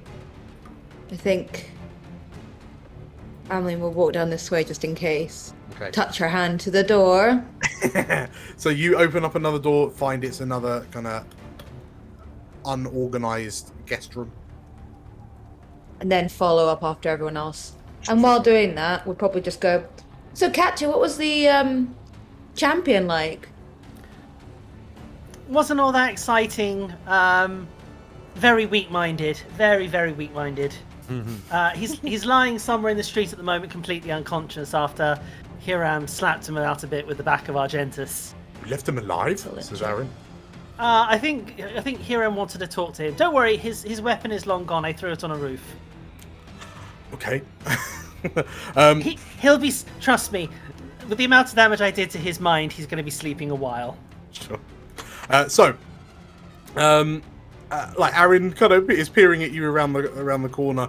So the other team, so Hiram, Emily, Zumbo, Balthazar, you'll arrive next turn. So back to Katya and Jewel. What do you do? Open up this door. There's a lavatory. Opening doors, free actions. The first one, yes. Does someone want to check the other toilet out? I'm not quite comfortable opening up toilets. Okay, so Katya, you begin making your way up these spiral stairs, and you emerge into what appears to be another hallway. As you step out, this horrifying realization that there are 4 doors in this small corridor alone. As this will now be an action, I assume? Yep. She'll touch the handle and open the door. Messy, very plain guest room. Okie dokie. With brown sheets on the bed. How appealing. Again, from behind you, you can see through another window that's looking over the city. And off in the distance, you can just about make out a number of figures coming barreling your way. At a number of friendly-looking figures, I should point out, barreling your way. Aaron, you hear Aaron shout out, "It's a toilet!" As he follows you up. And Slate. I'll run after and look at both the toilets and go, "They're toilets?" And continue onwards. Okay, cool. In which case, yeah, you'll be able to squeeze out. Cool. Katya, are you going to make a point of kind of looking in all the rooms as you go? I think for the group we probably are, aren't we? Yeah, because you can feel panic thoughts to the south of you. Okay. So to your left. So she gestures. There are people down that way. Okay, cool. In which case, as you go and sort of like the doors are opened either side, as you go through the corridors, like the 3 of you kind of open the doors as you go, you see that all these rooms are empty. It looks like whoever was in here was kind of trying to clear out in a hurry, but there are some possessions that have been left behind. As you kind of go round the corner and step towards the sort of like the tower on the southern corner of the building, in a gambling den on the top floor of this tower, you see 3 figures cowering in the gambling room. It appears to be to take a look at them, it would appear to be a mother, father, and daughter, like a small family, and they scream and panic as you kind of approach, and Aaron steps forward and goes, "It's all right, it's all right. We're here to save you," he says. What do you two do? Look at them and say, sorry, I look at them and say, you do know heat rises, don't you? The best thing to do is go down the stairs, out the door, away from the firing building. They kind of they look a bit sheepish, and there were things downstairs. We didn't know what was happening. Don't worry about that. They are all toast. Okay. The family kind of looks at you and they nod. Meanwhile, Hiram, Emily, Zumbo, Balthazar, you are currently hooning your way across town. And Hiram, you kind of knew roughly where Katya was, like Katya was heading, so you know the direction to head to. But you see this large kind of gambling house in the bottom corner of the district, and sort of like from where you're stood, Balthazar, you can just about make out that there are a number of figures you can see through a window at the top of the tower, and you kind of like Hiram, you have the suspicion that Katya, Aaron, and Slate are up in here. As an aside, Balthazar, how long does Spiritual Guardians last? You can get rid of it. It's gone now. Okay, cool. In which case, as you approach the gambling house and you're looking up, and the family kind of looks to you, Slate, Katya, Aaron, and they step forward. Everyone outside, you hear like a heavy flapping noise, and as you look up, a shadow peels over you, like covers you, as this dragon flies towards the tower and smashes into the top of the gambling tower. Oh no! Bad. Oh, goody. And as this dragon just kind of smashes through the windows, lets out a loud roar, and you could inside the tower you can see this kind of Githyanki holding onto the back of the dragon, and you watch as this dragon kind of reaches in with a claw, grabs the father of the family, and just throws him out the building. Oh god! And the man goes flying off. You watch as this commoner, the citizen, goes flying over the rooftops, kind of crashes into a street down below. And as the dragon kind of looks around and sees you, you see its throat begin to glow. Oh god! As that happens, grab a 10-minute break. Oh no! Oh dear. Alright, see you in a bit. See you in 10! See you in 10. Okay, Hiram. We need people to like and comment on this video. Let's get to planning. What do you have? Us nicely? We've already done that. We need something new, something exciting, something that will stop them in their tracks and think, wow, I need more of this. Let me subscribe. You know we only have like half a minute, right? What? Never mind. Just be quick and witty. Wait, no, Katya, Haste! no! Oh no, okay. Please like and subscribe because we are very nice and occasionally funny, and because the more likes you get, the less you have to take stupid side quests or dangerous side quests or dangerous side quests. Not that I think Welcome back, everybody. Hello. This is heating up, isn't it? You've given us a Poor dragon. choice of words. Oh, absolutely. Yes, I have definitely given you all a dragon. So, I feel like I don't really want to let him kind of wait around a bit too long. So let's jump straight back into it, shall we? So we find the Warhounds in the in the southwestern district of Suzail, having just performed a number of heroics through the district. We focus on a 3-4 gambling hall come tavern, and Katya, Slate, and Aaron Fox, you have just watched as the father of a family we're trying to rescue was snatched by a Githyanki-ridden red dragon and tossed over the roofs of a nearby building. Would you say he's gotten farther and farther away? Sorry. Oh bad. Boy! Bad. Remove inspiration. So, yes. So you four. So Hiram, Balthazar, Zumbo, and Emily, as you are down on the streets of Suzail, you can see this dragon has just slammed into the top floor of this tower on the bottom corner of this gambling hall, and you can see kind of the Githyanki riding on top of it.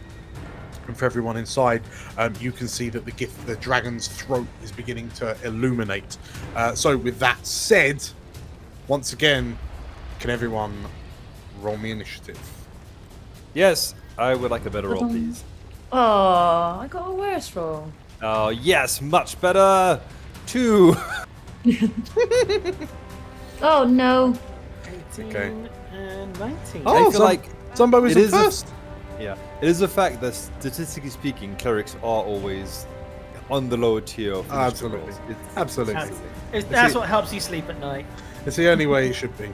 Right, so Drawl is first. So Drawl, you've just heard this crash heard this loud smashing noise, and Drawl, you can smell the distinct stench of sulfur. Not that Drawl knows what sulfur is, but it doesn't smell great. Smells like farts. I'm gonna delay Drawl's turn. Okay, in which case, Katya, you are approximately 20 feet away from the face of a dragon. That case, Katya throws up her hand, and it becomes embiggened, if you will, as it enlarges and appears outwards. As Bigby's hand appears. I have Goes. to find your small arm again, aren't I? It spreads its fingers and goes screaming forward for a forceful hand. As it attempts to push a creature in a direction of your choosing. No worries. So what do I? Is that a? It is a contested athletics check. Today your hand is going to be this one. Hey. So yeah, it pushes out, screams forward, and basically, maybe even catches mind. You just hear it. Talk to the hand. Okay, so it's a contested athletics check. Is indeed. So if you roll your 15. 15, is it a +8? Yeah. +8, yeah. Okay, the Dargon.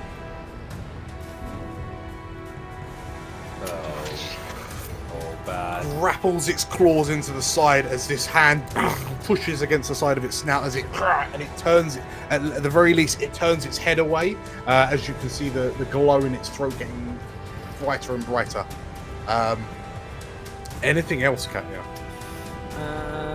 And there are screaming commoners in front of you. I guess, yes, she'll be like, stay behind the hand! Stay behind the hand! Okay. And come this way! Stay behind it, but come this way! Sure. Tell you what, give me a quick persuasion check.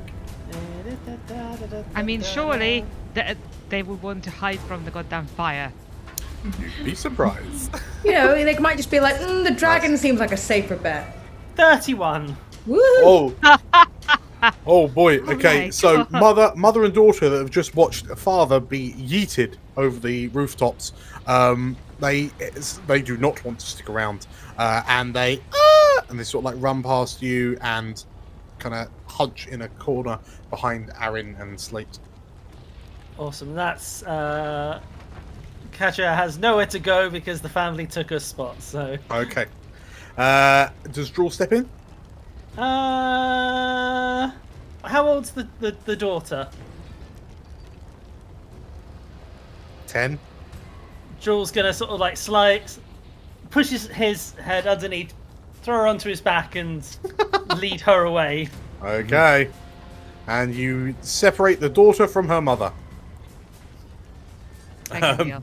It's fine. We protect the next generation. Okay. Anything else, Drool? That will be all for Drool. Okay, so downstairs, Emily, you can see a red dragon in the side of this building. You can see that there's a large glowing hand, like swooshed against the dragon's face. The dragon is still preparing to breathe fire. Yeah, so you in the can all direction see of the inside the building. Not anymore. So the dragon was peering in through the hole, like the window it just smashed through. But this glowing hand has kind of pushed its face to face away. Emily is going to the entrance to the building is somewhere here, right? Yes, yeah, by this little objective marker. So that's 25 feet. Yeah. The gift Yankee who's riding the dragon, did he jump off? He's currently clinging to the dragon's back. Nice. Emily's gonna shoot him. Oh, okay. Specifically with a walloping arrow. Ooh, very nice. Okay. Roll to hit. Oh, 15. 15. Okay, so Emily fires up, and unfortunately, like through the haze of the nearby fires, it doesn't connect, unfortunately. Well, I have five more feet left, so she goes inside. There we go. Cool. You are now inside. So as you're in the building, Hiram, there is a dragon at the top of this building. Emily has just run into it. It is on fire. What do you do? With the roaring roaring horn. Yeah. Roaring horn. Thank you. Oh, you got a Has griffin. a day passed since I last summoned the griffin? In this instance, no. That's not But helpful don't you have at all. summon steed though? You do have it. No, I got rid of it because I had the thing. Bad decisions were made. That's all I could say. That's why I had the fucking ceremony, so I don't want to hear any complaints from you, Mr. Newlywed. I, Anton, know not what you speak of. That's okay. I can send you the last episode at one point, maybe. Right. Yeah, okay. What the fuck can I do? Not a lot against a goddamn dragon. It's Daniel. currently about 30 feet up. Take your sword menacingly. I Get don't off want my to pay lawn. attention to me. Like, I don't know what kind of image you got from here. I mean, he is not that brave. Oh, do a Jeff Goldblum with the flares. Go. You know what? For that, I am going inside the fucking house. Okay, cool. Wait, don't leave me. Okay, Keep so up. Hiram runs into the burning building. Zumbo takes one look up and, I mean, I don't know if that's a very good idea. He says, look into you, Balthazar. Zumbo will do whatever you want to do, Balthazar. Cool. So Zumbo's effectively going to delay. So up in the building, Aaron's watching as this psionic hand is pushing the dragon's face away. He's the dragon killer, right? He should know what to do in this instance. And Aaron, using his steps up to the plate as a trained dragon killer. Yeah. And he says, as he steps past you, Katya, and you see him just kind of looking at the hole left by this surprise dragon. And you watch as he kind of runs his finger along the ring that's on his left hand, and it begins to glow. And then he drops low, and he turns ever so slightly to look at you, look at the two of you, Katya and Amelie, and says, "I've only tried this once, and it was earlier today." And he draws his spear, holds it in two hands, and then puts his foot against the back wall and propels himself. And as he goes, the tables are blown aside as he shoots through, in a direct line through your hand. I imagine just through the thumb and forefinger. Between the thumb and finger. And he's aiming for the dragon, and the dragon's thrashing. And as Aaron goes to leave, is about to leave through the window, the dragon shifts, and Aaron scoots past the torso of the dragon, And as you kind of, in slow motion, watch him just fly out the side of this building from the third floor, he strikes the dragon's wing and tears it almost in two as he then lands on a nearby rooftop about 80 feet away. Holy shit. You watch, and 80 feet. 80 feet. He flies, he shoots across the ground 80 feet. So he's gone. He's somewhere else. But you watch as this dragon roars out in pain, and at that point the hand manages to get a bit more purchase. And as this tattered wing splays out, and you see draconic blood fly out in different directions, the dragon falls and teeters down and crashes to the ground below. So everyone downstairs, so Balthazar and Zumbo, you watch as this dragon falls 30 feet, takes 15 damage from the fall. Nice. And crushes the rider under its bulk. Oh. The dragon kind of roars in pain, and Katya and Ameline, as you see this dragon peel away from the side of the building, I assume you can only take like deep breaths as this dragon kind of disappears to the streets below. And Arian... Did he just spring off the wall? He went really, really far. Yeah, I'm gonna have to figure out how far in a sec.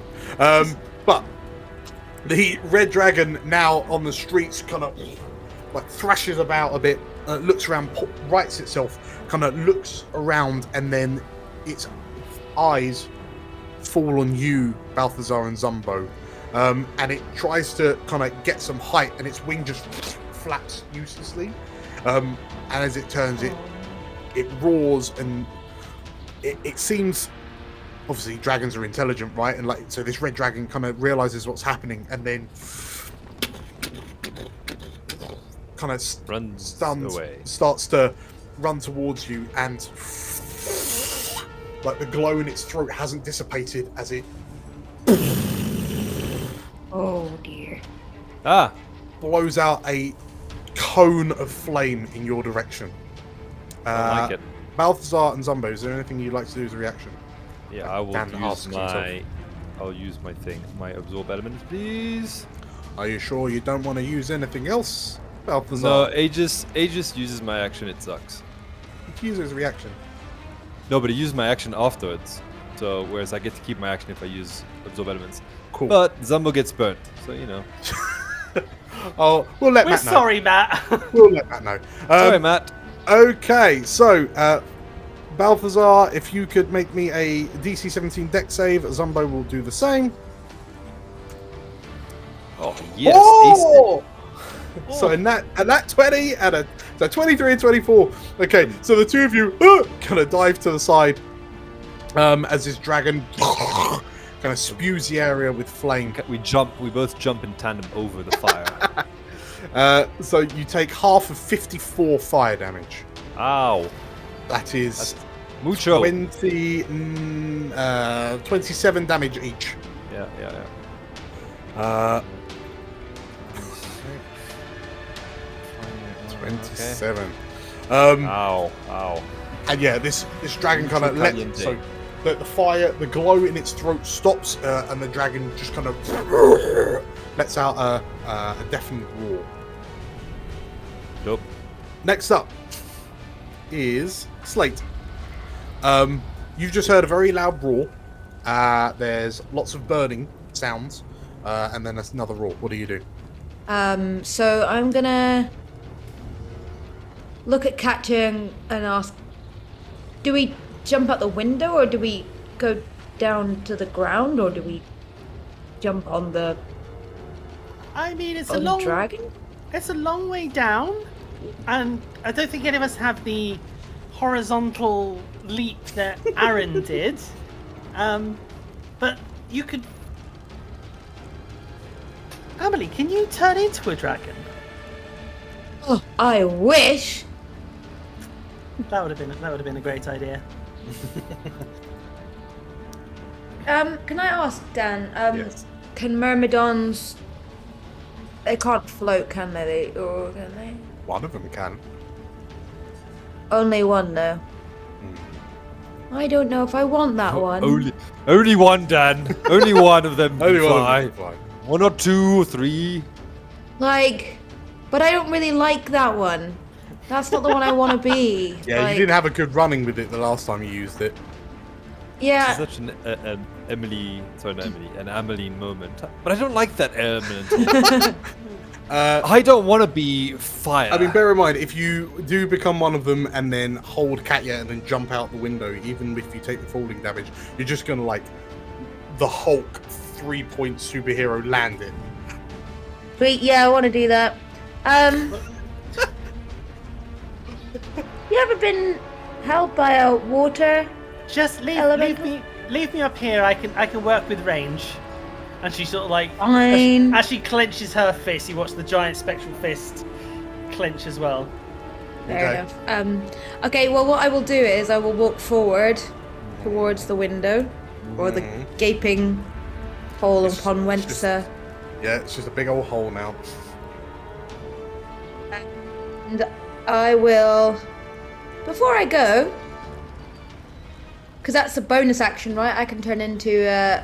Yep, so I'm gonna cure myself my wounds. Okay, cool. At level 3. Nice. So you gain I 13 hit needed points. that. 50. And you're turning into a water elemental? Myrmidon. Okay, so in which case... And I'm gonna just say, I'm gonna turn around before I do, sorry, I'm just gonna look at Katya and go, don't look while I do this. Okay. Okay. And then I'll kind of just like really embarrassingly like, oh, whatever I have to do to kind of. So your shimmer weave changes, and as your shackles materialize around your wrists, and Katya, if you happen to be peeking between your fingers, you watch as Slate's form becomes like jelly-like, as I want to like just flop out of the window. yeah, and you just watch it. Yeah, Amelie just falls backwards out the window. So graceful. Balthazar and Zumbo, like from the streets, you look up and just see this figure in a red dress, like fall out the top floor. But Amelie, you go translucent as you like channel the elemental energies into yourself, and when you hit the ground, you have turned into a water elemental myrmidon. Woohoo! And you crash to the ground with a big splash. There's a dong as your plate armor hits the cobblestone streets. The fall, unfortunately, will deal you also 15 damage. No. But you kind of hit the ground, and as you pull yourself kind of free from the ground, you stand upright. This body made of swirling water, this kind of ribbed, wavy-looking armor, and this wicked-looking trident in your left hand. Yeah. Yes. So that, I think that we'd have to count your movement as falling out of the building. So Balthazar, what do you do? Okay, I am gonna move forward here, and I'm gonna cast Fairy Fire on the dragon. Okay. What does your Fairy Fire look like? Kind of blue, arcane, like stuff. Okay. Cool. So as these like sparks, blue arcane sparks. Like so as these sparks kind of explode out, unfortunately the dragon manages to kind of like buffets them away with its one working wing. Okay, that's fine. I will. That will be my turn. Okay. So at the top of turn, Drool has kidnapped a child. Drool's gonna basically wait for the mother to follow and take the child to safety with the mother. Sure. Drool will just head down the building. That will be Drool's actions. Yes, no worries. And Katya? So Katya is going to approach the gap with the spectral hand sort of slowly riding out. And she'll stand in the gap, raise her fist up, and as the spectral fist rises up, she shouts to the dragon, "Hey! Get away from my captain and his crew!" And as she swings her fist downwards, the spectral fist then comes screaming down onto the top of the dragon's head in a clenched fist. Okay. For 19 versus his armor class. That is a hit.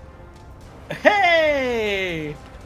So, you all watch as this glowing, this bluish, whitish, glowing hand, like comes roaring down, and the dragon looks up at the last moment, and then as he struck takes by 16 bludgeoning damage, as even Catch is standing there. Ah! Okay, cool. And the red dragon is rocked slightly and kind of shakes its head, and kind of looks around as his fist kind of pulls back, and then the fist. Flicks the birdie. Nice. Emily, you have heard a loud crash, a roar, another roar, a boom. What do you do? He's going to look outside, because there was a lot of interesting noises. Sure. Okay, so you step outside, and 15 feet away there is a red dragon. I step back inside. Is its mouth open? It's snarling at this glowing fist. This 10-foot large glowing fist that's hovering above its head, flicking it the middle finger. Oh, she would love that. We call it flipping the dragon in Cormyr. It's ironic. Yeah, she's going to shoot at the dragon. Okay. Brave girl. Right, make your attack roll. Yeah, where's the Githyanki, by the way? Squished yes. under this cart, this burning cart, impaled with some splintered wood. I forgot. 16. I don't think it's gonna hit. Okay, so you fire off the crossbow, and it pings off the dragon's scales. At which point Emily is going, look at everything burning. Look at the dragon, like, nope, and goes back inside. Okay, not to worry. So, as you go back inside, Hiram, you've just watched Emily walk out, fire off a crossbow bolt, and then, step back inside. What do you do? He is actually going to go outside to see what damage has been done. Yeah. And see... Time. Right, see all of this. So 15 feet away, there is a red dragon. Can I try climbing on his back? You can. What? I mean, if you remember, last time we fought dragons, that's what I did, and it was okay. Kind of worked. Okay, if I can have a grapple check, please. We can roll your athletics, and I will roll my athletics. 15. Okay. Yeah, no. Ooh, so hang on. Cutting words. /R1D10. Oh, okay. Oh. So, Hiram, as you kind of run up to this dragon, it kind of turns to regard you, and it kind of goes to lift a claw to swat you away, but then it kind of jolts as you see a kind of a flicker of light shoots down from the top of this building. And the dragon kind of slows in his daze for a moment, which gives you enough time to kind of grab it and throw yourself onto its back. Nice, I am now there. So yeah, this is fine. So you're now on the back of the dragon. That was your action. You have a bonus left. Yeah. I want to do Channel Divinity. Okay. The thing is, I'm trying do I want to help you guys, or do I just want to make things worse for myself? No, I'm gonna shield of faith myself again. Okay. Okay. Because I am a coward. Wonderful. Zumbo takes one look at this dragon, and I'm alright actually, and kind of takes a few steps back and fires off 2 Eldritch blasts. Just like Betty appears on Zumbo's shoulder and spits out 2 gunks, which both hit for 10 and 9, so 19 damage on the red dragon. And Hiram, you feel yourself rocked as this dragon is slammed against the the side of the building. And you see the whole building shake as the dragon slams into it. And Zumbo, your turn. Your turn, Balthazar, he shouts. Somewhere, Arin is running back. Still traveling.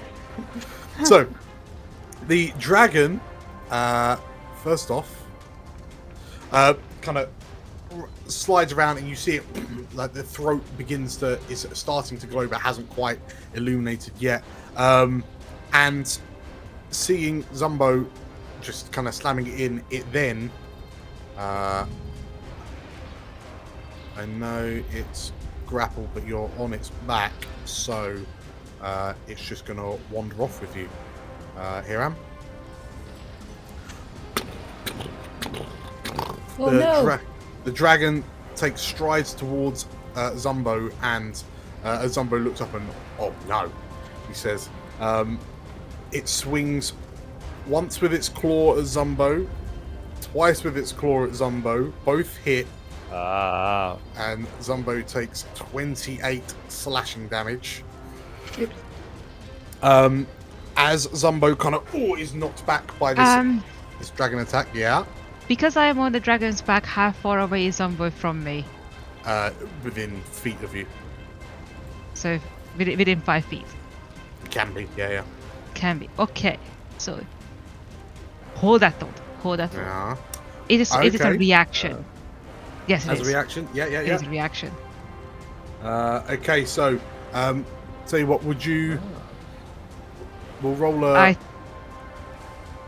So we'll call it halfway. We'll give him back a point of health, and you can take 14. Meet you in the middle. Okay. Okay, so you surround Zumbo in some divine energy, and you feel the blow of a dragon claw connect with you, but Zumbo only takes half the damage.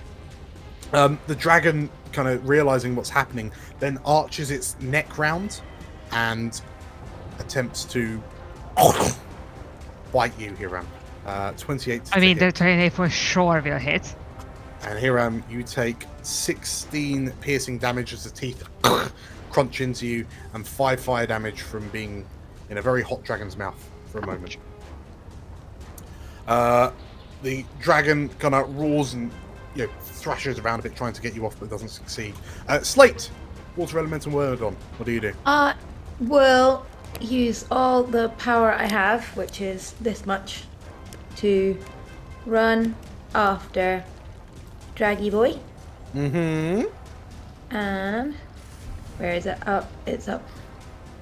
So, Kaya, from up above, you can see this kind of watery figure moving across the street like a tidal wave, with this trident held ready and ready for a whoosh. Gonna run right in and jab it in all its toes. Like just stab. Are you going to use your freezing strikes? I believe I can use my freezing strikes when I'm using my multi-attack, so I'm using my multi-attack. Okay, so those of you nearby, you watch as ice begins to form around the tips of the trident. Ignore that damage roll. If you do your multi-attack, you get 3 trident attacks in your inventory. Okay.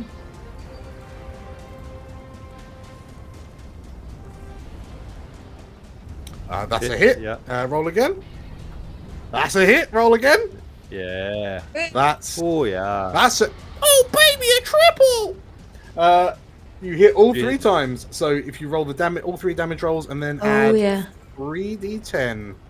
So we got 8, 7, and 9 plus 3d10. So that's 24. 15, 24 piercing from the.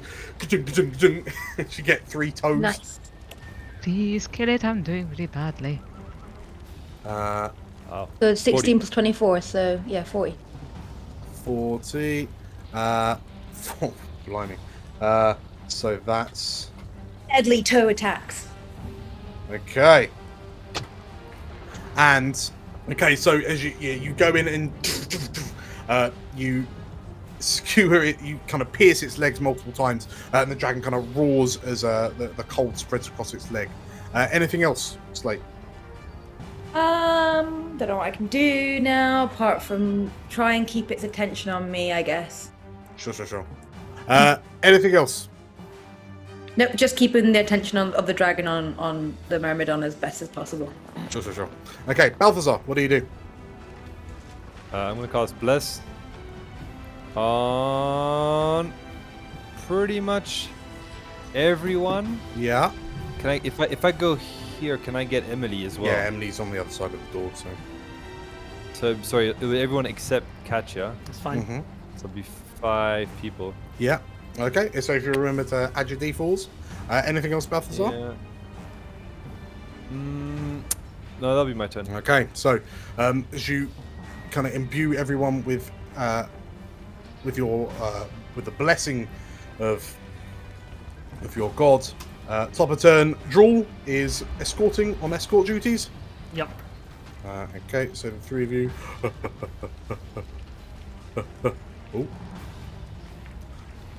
Oh. There we go. So Drool is now making his way down to the first floor. So he's going to be down there next turn. Katya, you're on the top floor and you can see a dragon. Awesome. What I'm going to do then, as my main action, Katya sees the tendrils of thought for the dragon. Mm-hmm. She latches onto one and she will fire off a psychic lance. Okay. So as you from the top floor, it's 120 feet. Yeah, that's more than enough. Yep. So the dragon, distracted as it is. Come on. Damn. Rolls an 18. That Can sucks. you cutting words though? I cannot, because it's a saving throw. It's a save. Okay, never mind. In So which case, it takes half of 19. so it takes 9 damage. And then the fist, as a bonus action, Mm-hmm. once she's fired off the psychic lance, she then pushes her fist forward and it will attempt to hit it again. Okay. A 14. The red dragon kind of swings out the way and kind of pats the hand away with its tail. Okie dokie. That will be my turn. Okay. Emily.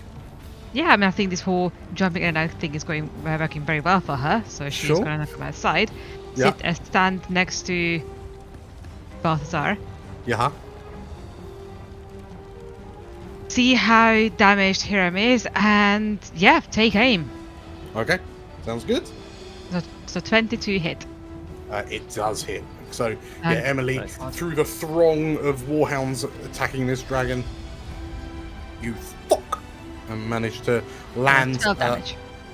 effectively as the dragon swishes, that uses its tail to swish the Katya's hand out the way. It exposes its softer belly, and you manage to pierce its hide.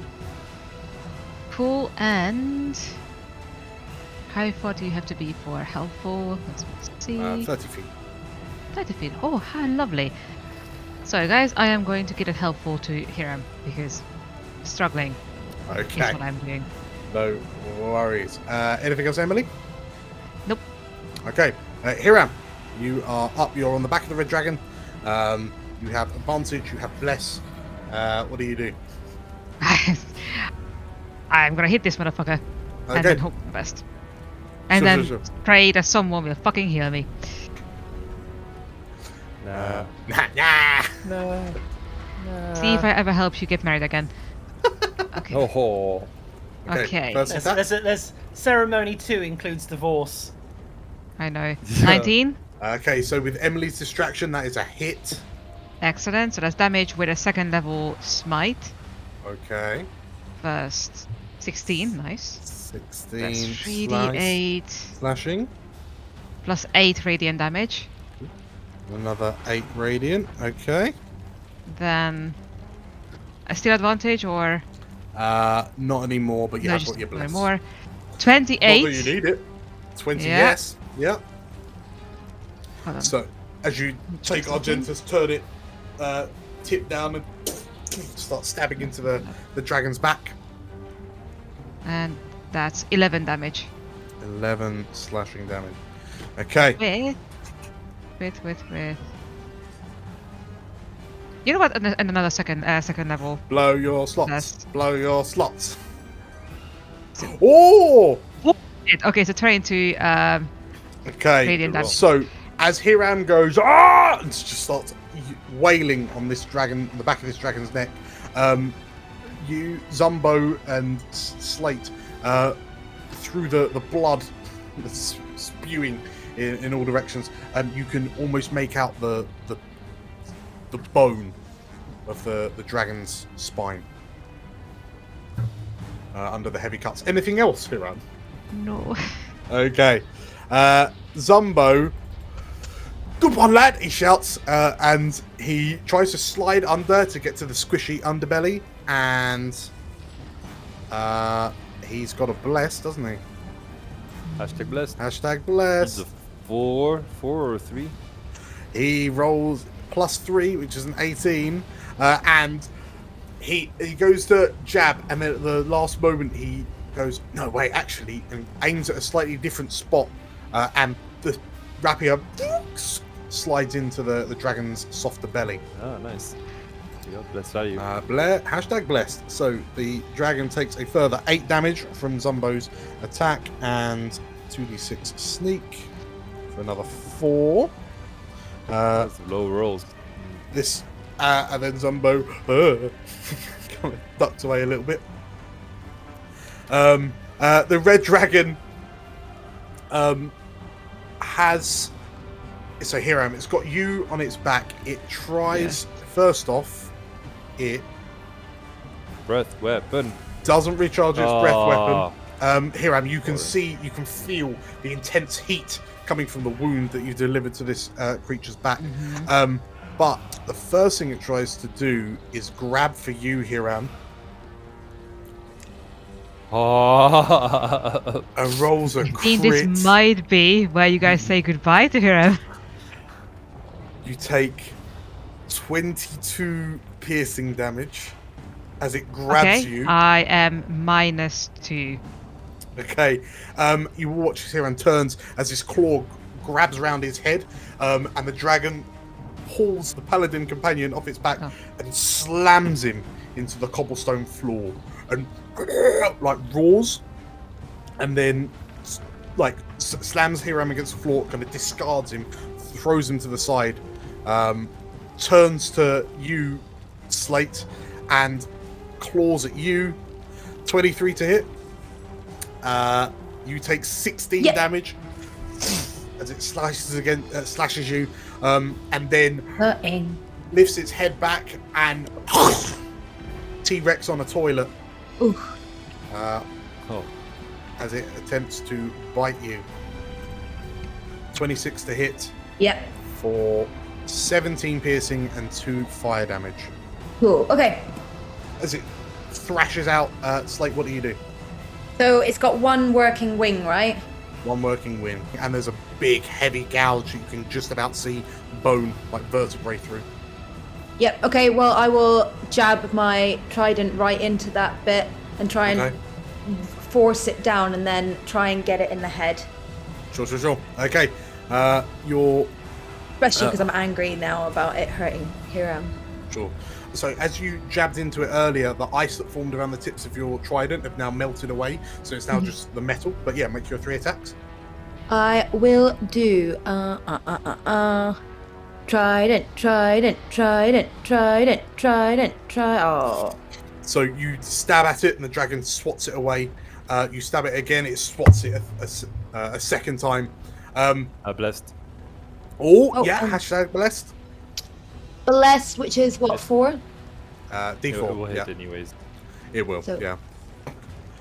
So, in which case, it swats your first attack away. As you attack it a second time, it brings its claw up, but you manage to skewer it through the claw.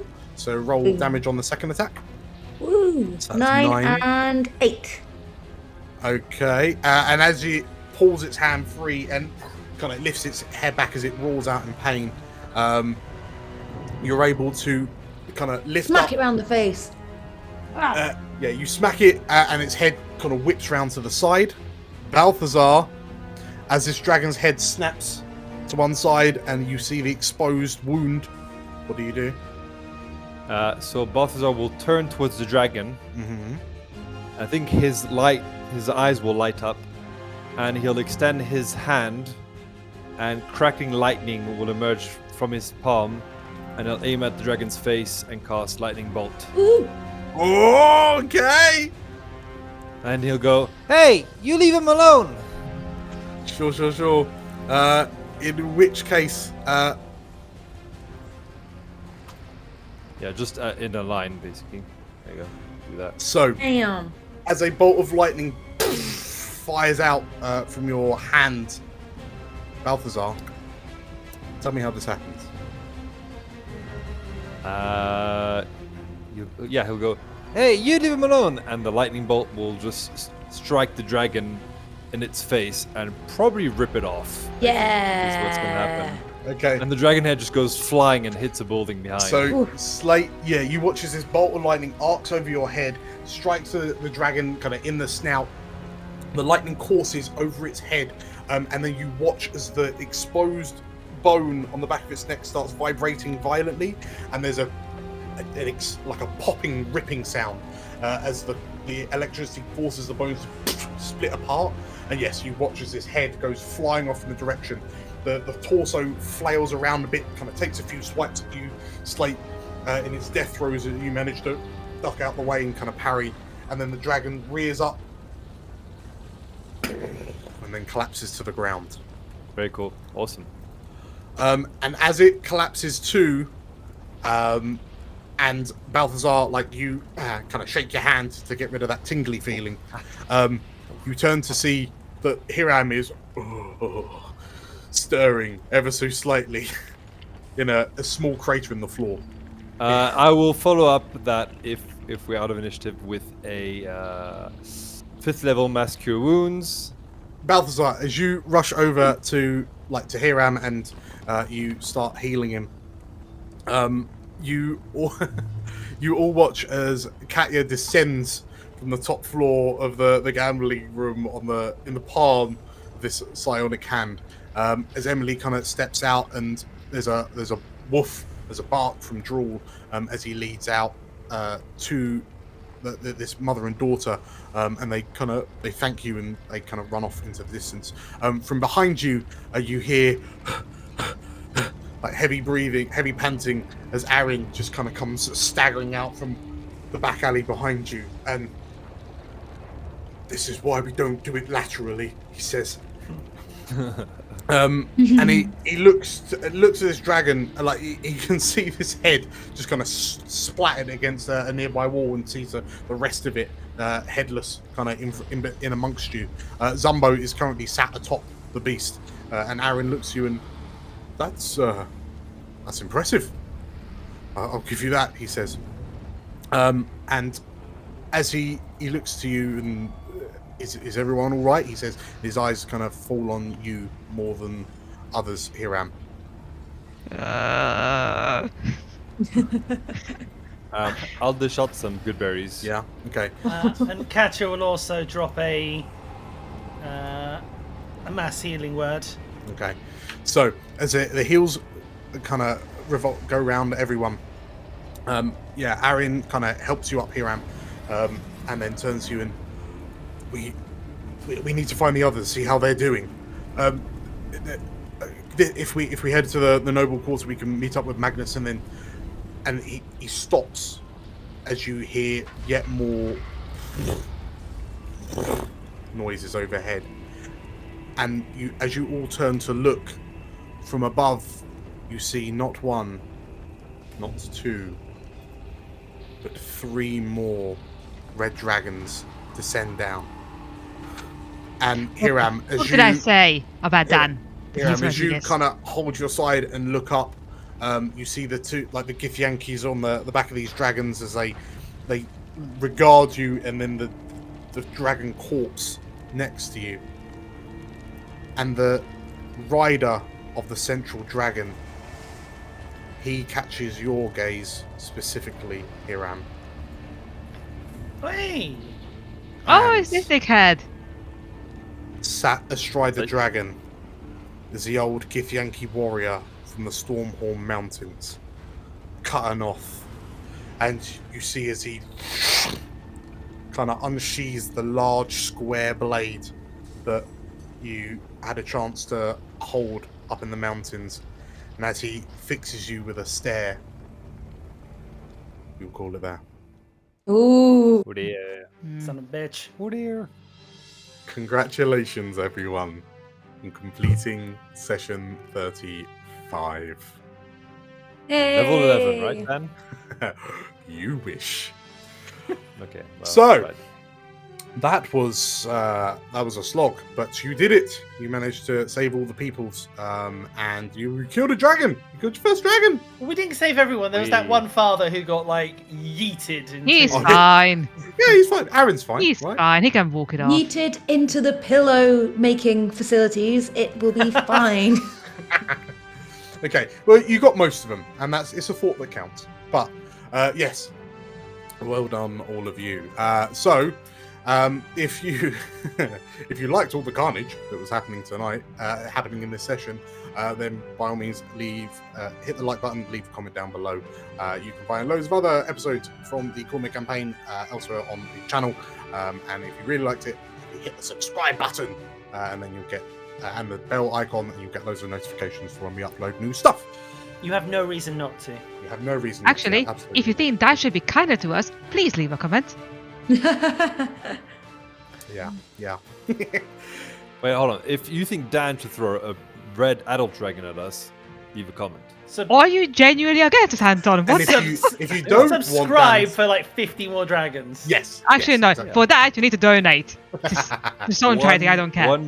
One dragon per sub. Okay, that's how That's the way it's going going to work.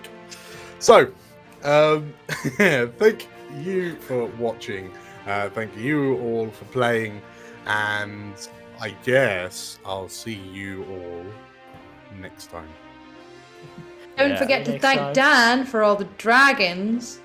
Yeah, Thank Dan. you, Dan. One down, Thank you. 300 to go. Bye-bye. Bye. As the city of Suzail burns, the Warhounds come face to face with an old warrior. How will Karanoth react to them? Does he consider our heroes friend or foe? Come back next time to find out. A massive thanks for watching to the end of the episode. We really appreciate your continued support. We'd love it if you commented down below on what you thought of the episode and hit the like button if you enjoyed it. A quick heads up that episode 8 of Tavern Between Dimensions is now live on the channel, which you can head to from the card in the top right. Anton, Carl and I talk shop along with a special guest, Chris, a fantastic professional DM also based here in Bristol. You should go check it out. If you want to catch more adventures of the Warhounds, you can find another video here. And make sure to click the subscribe button here, as well as the bell icon to get notifications of our new releases. So, with all that said, thank you once again. Stay safe, and may the realms endure.